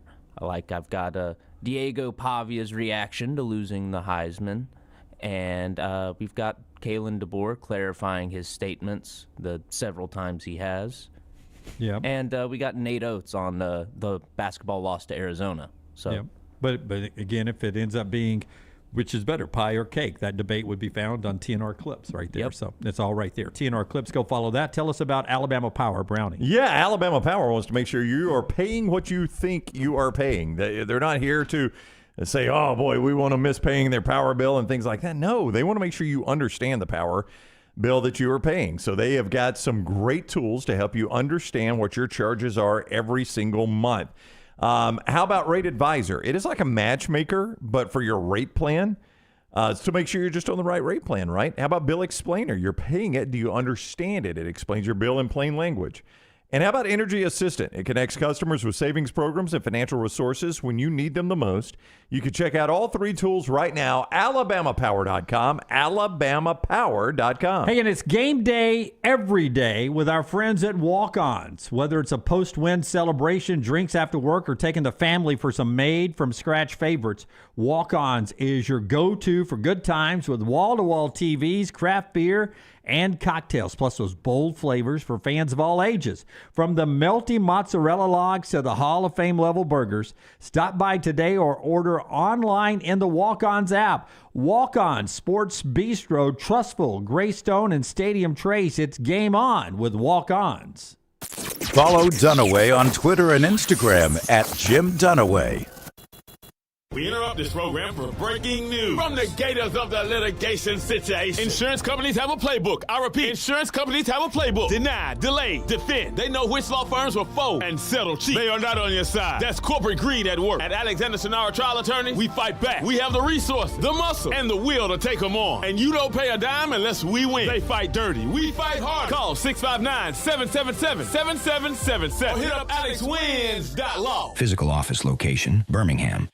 This hour of The Next Round is presented by the Birmingham Racecourse Casino, now featuring 7 days of giveaways with your chance to win a share of up to $125,000. The more you visit the Birmingham Racecourse Casino, the more chances you have to win. Sterling and the fine folks at Champy's Chicken on Highway 119 in Alabaster want to welcome you in for a great lunch or dinner starting at 11 a.m. every day. Chicken that's brined overnight and cooked to order, and the taste of the Delta with those Delta recipe tamales. Champy's is perfect for all your tailgating needs this football season. You can also choose Champy's for your next party, wedding, or birthday. Great food, great people. Champy's Chicken on Highway 119 in Alabaster, and everything online at champyschicken.com. Hey, there's nothing worse than waking up to a plumbing problem. Don't get caught in a flooded house. Call the guys at Hemp Hill Services. Adam, Chad, and the team at Hemp Hill are the only ones I trust to fix it and fix it right the first time. Hemp Hill Services does it right and always at a fair price. For all of your plumbing, cooling, and heating needs, trust the name that Birmingham has trusted since 1954. That is Hemp Hill Services. Call now, 205-229-2090. That's 205-229-2090. Storm season is here. Make sure you have a plan of action in place right now. Greg from Pell City and Storm Restoration Roofing should be your first call when storms hit. Insurance companies love working with Storm Restoration Roofing because of Greg Nelson's name and reputation in the industry. When storms hit, call Greg Nelson. He's local, 205-542-3531. He's the home of the free no-cost roof inspection. Greg from Pell City on Facebook, 205-542-3531. It's Storm Restoration Roofing. Remember the name Way to Wellness if you're battling weight loss in your life. I'm Jim Dunaway from The Next Round. There was a time I was over 216 pounds until Way to Wellness helped me lose 45 pounds, and now for over 2 years, they've helped me keep that weight off. Here's their website, aplanforme.com, aplanforme.com. That's a great name for a website because there's no cookie-cutter plan. Everything is designed specifically for you. No contract, no sign-up fees, and your first consultation is free at Way to Wellness. At Central State Bank, we are large enough to serve you and small enough to know you. Manage your money with ease, whether it's mobile banking, hassle-free checking, competitive loans, business solutions, or personalized financial advice. We're your hometown bank with big-time service. Visit us today and experience banking made simple, because at Central State Bank, you come first. Member FDIC. Twin Peaks is the best in the game. Here, you're in the red zone for every college rivalry and divisional matchup all season long. I mean, where else are the scenic views as good as your view of the game? Only at Twin Peaks, the #1 sports bar. It's bow time. Tired of choosing between sweet and savory? Why not have both? Introducing Bojangles' new chicken and bowberry waffles. The bold Cajun chicken filet you love, now drizzled with a bowberry honey glaze and sandwiched between 2 warm waffles. Which means your favorite meal of the day just met your new favorite dish. And lucky for you, it's served all day. But it's only here for a limited time, so try chicken and bowberry waffles at Bojangles today. It's bow time.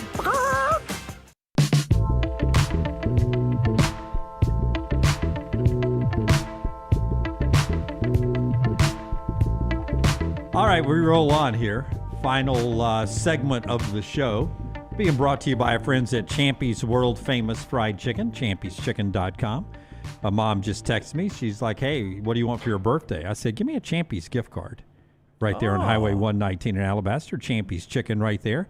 Brined overnight, cooked to order. Hand-cut chicken fingers and the Mississippi Delta recipe tamales. Champy's Chicken, champyschicken.com. Go by and see Sterling and the crew right there.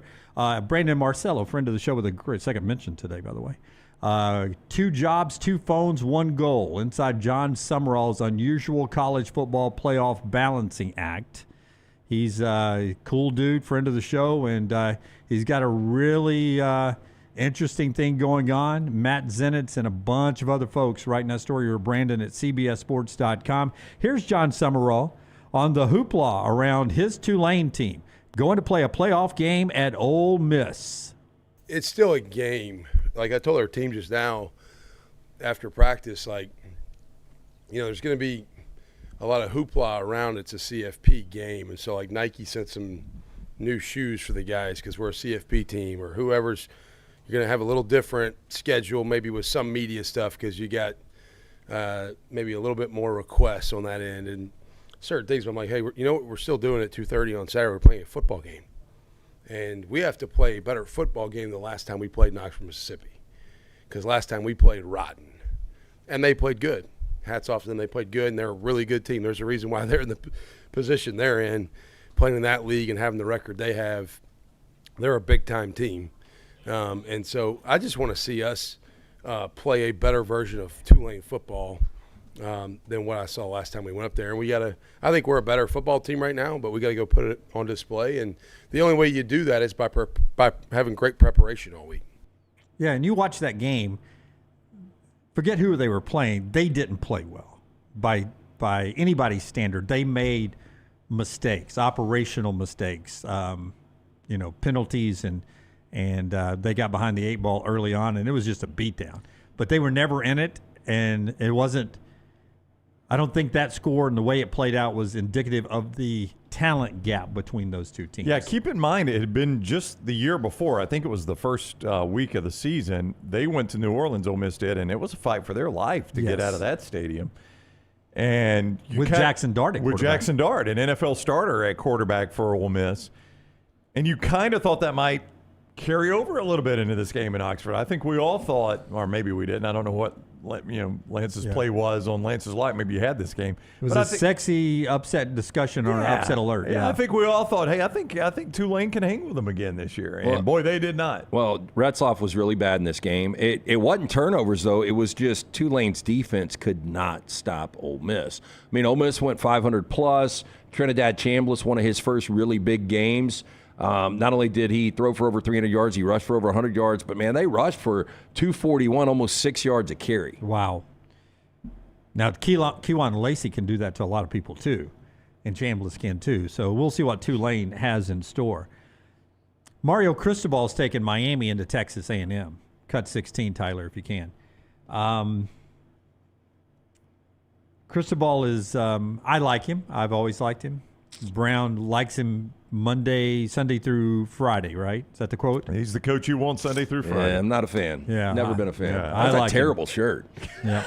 I mean, it's just not Miami colors at all. It really isn't. That may be left over from their camouflage. Yeah, I think it is. Yeah, I think it is. I think I see a logo on the sleeve. I do. I like him, and but he can be a Grinch sometimes, and especially this time of year. Cristobal gets asked about having to manage the portal and the NIL during the playoffs. Here's Mario Cristobal. Put this under your Christmas tree and smoke it. Because of the way the calendar is now, right? I'm sure it's a nightmare, with dealing with NIL and the future with the portal opening January 2nd. How do you manage all that? I mean, just cancel Christmas. I mean, you got stuff to do. I mean, I don't think any coach would feel sorry for themselves.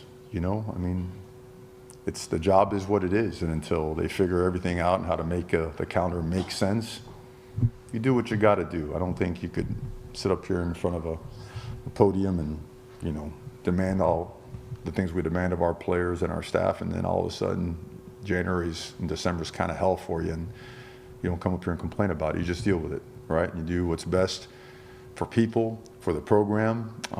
You do it straight up, and it's just business.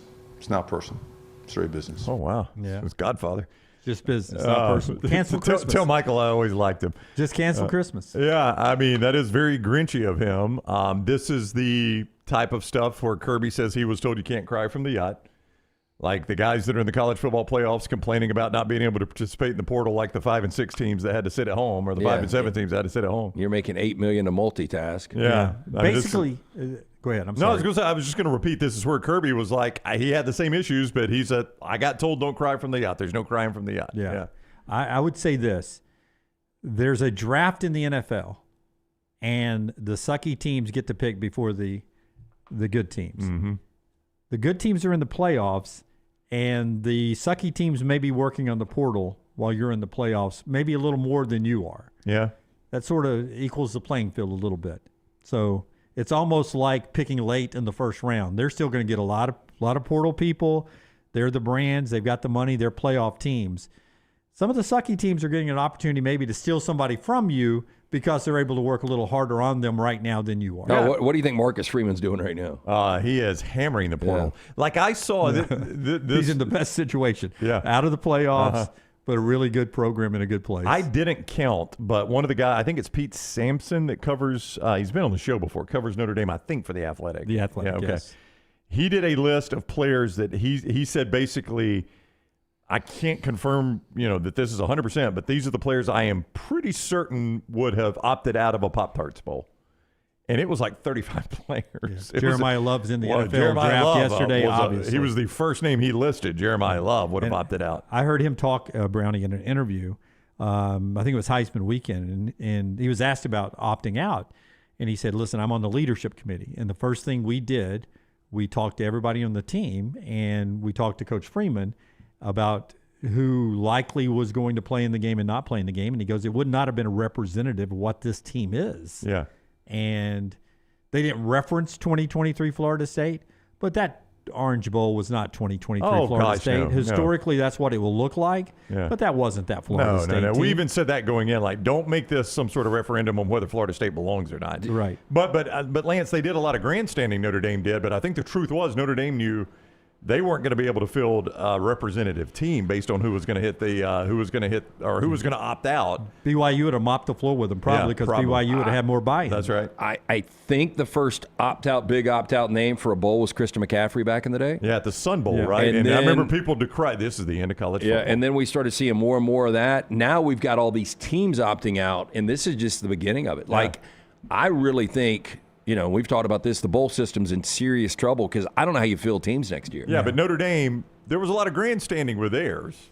But it looked like they were pouting. The truth comes out now when you see guys reporting like, yeah, this is probably the group of players that were not going to play in the game. Like, Notre Dame knew they couldn't play in the bowl game. They decided to grandstand, but they knew this is going to be a shell of a team that we're going to send to the Pop-Tarts Bowl. They decided to opt out. That's but right. if they were in the college football playoff, they're playing. So I think some other people would look at this like, Marcus Freeman, get control of your program.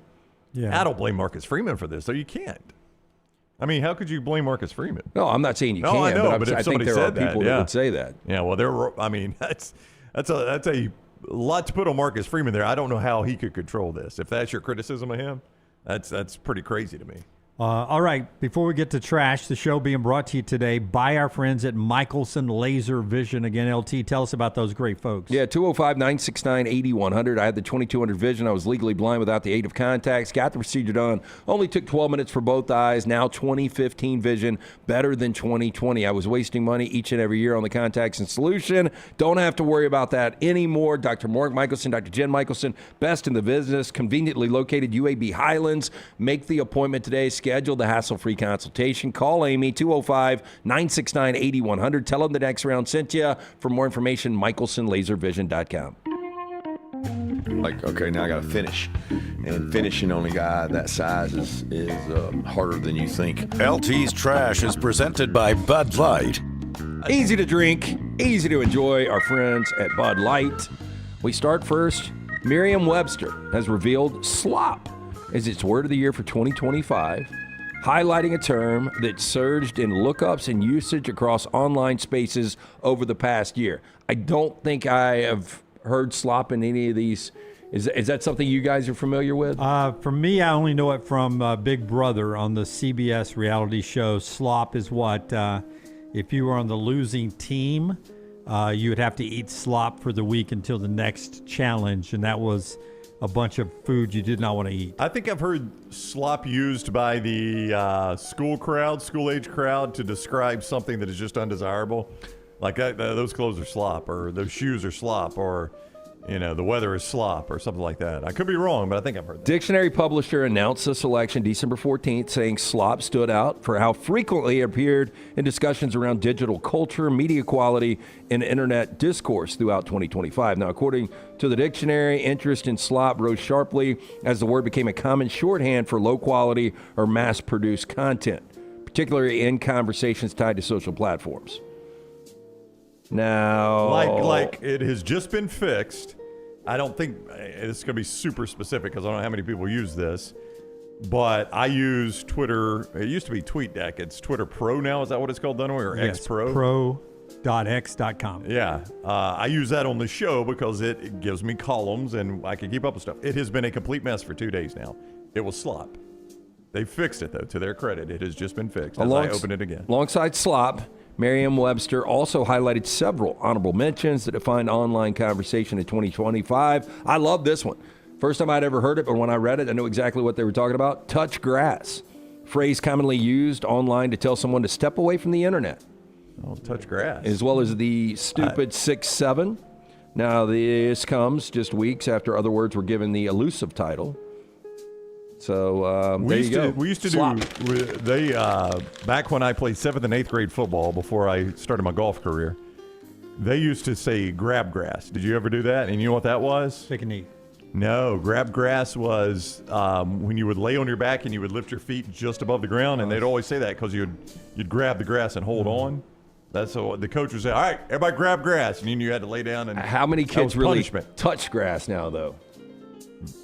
Not enough. It's a big thing now on the earthing thing that Brown does, or did not this time of year. Did at one point. I You did, walk but outside barefoot to stand on grass. So it's grounding is what that's called. Yeah. I thought it was called earthing, but okay, grounding. Yeah. Florida woman arrested yesterday for driving a stolen car to a federal courthouse where she was on trial for her alleged role in a conspiracy that defrauded $29 million from government COVID relief loan and grant programs. LaToya Clark, pictured right there, 39 years old, blocks away from the U.S. District Court, Fort Pierce, when a license plate reader flagged her vehicle as being stolen. Clark was behind the wheel of a 2025 Ram ProMaster cargo van when she was pulled over by a sheriff's deputy around 8:30 a.m. After Clark exited the vehicle and was handcuffed, a cop explained why she was being detained. Oh, quote, "I know why," Clark reportedly said, adding that she was en route to the federal courthouse because, quote, "I'm on trial for a federal crime." Now, according to court records, Clark obtained the van 2 months ago in a one-day rental from U-Haul. She failed to return the vehicle, and as you can imagine, after 2 months, they reported it stolen. Now, charged with the felony, she was booked into county jail. If I am the prosecutor, I don't know if this is admissible in court, Dunaway. You always have to say, if I'm on the jury, if I'm the prosecutor and I am trying to convict someone charged with theft, the first thing I'm telling the jury is, we had to arrest her this morning because she was driving a stolen vehicle to court. Yeah, she literally thinks she's above the law. Yeah. She needs to go see Dr. B, too. That's the first thing I'm telling the jury, Dunaway. You're on that jury. The first thing I'm telling you is, before we even get to the theft we've brought you here to discuss, we'd like you to know Miss Johnson here was arrested on her way to court today driving a stolen vehicle. If you're the member of the jury, what do you think at that moment? Now, if I'm the defense attorney, I'm probably saying that, I don't know. Never mind. Your Honor, she's not on trial for that theft. Now, following her arrest in the stolen van case, Clark's bond was revoked by U.S. District Court Judge Eileen Cannon. Yes, that Eileen Cannon. Who's Eileen Cannon? Yeah, I was thinking the same thing when I read this. Cannon rejected a defense argument that Clark's retention of the U-Haul van was, quote, born entirely out of poverty, desperation, and survival, and that she was living out of the stolen wills. How about get a job? Yeah, Eileen Cannon is an American lawyer. She was appointed by Donald Trump, confirmed by the U.S. Senate. I don't see why she is so... she presided over the case of Donald J. Trump versus the United States of America. Ordering the U.S. government to pause using material seized from President Trump's private club and residence. I don't know if that's famous enough to say, yes, that Eileen Cannon. So a new study out there suggests that exposure to hydrogen sulfide, a gas naturally produced by the human body and released during flatulence, could help protect the brain against Alzheimer's disease. Researchers at Johns Hopkins Medicine found that hydrogen sulfide may shield against aging brain cells, key driver of the cognitive decline, Alzheimer's disease, diagnosed in roughly 500,000 new patients each year in the United States. I don't know about you guys. Seems like it's getting worse and worse and worse. What is? The Alzheimer's. Alzheimer's. I thought you were talking about the smell of farts. I'm talking about around the country.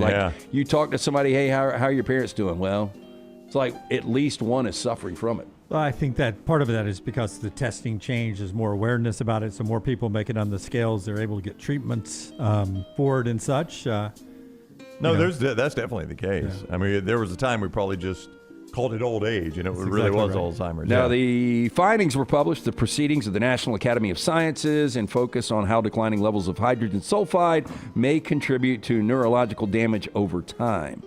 Now, according to the research team, hydrogen sulfide plays a role in regulating cellular signaling in the brain. As people age, body's ability to produce the compound decreases, potentially leaving neurons more vulnerable to damage.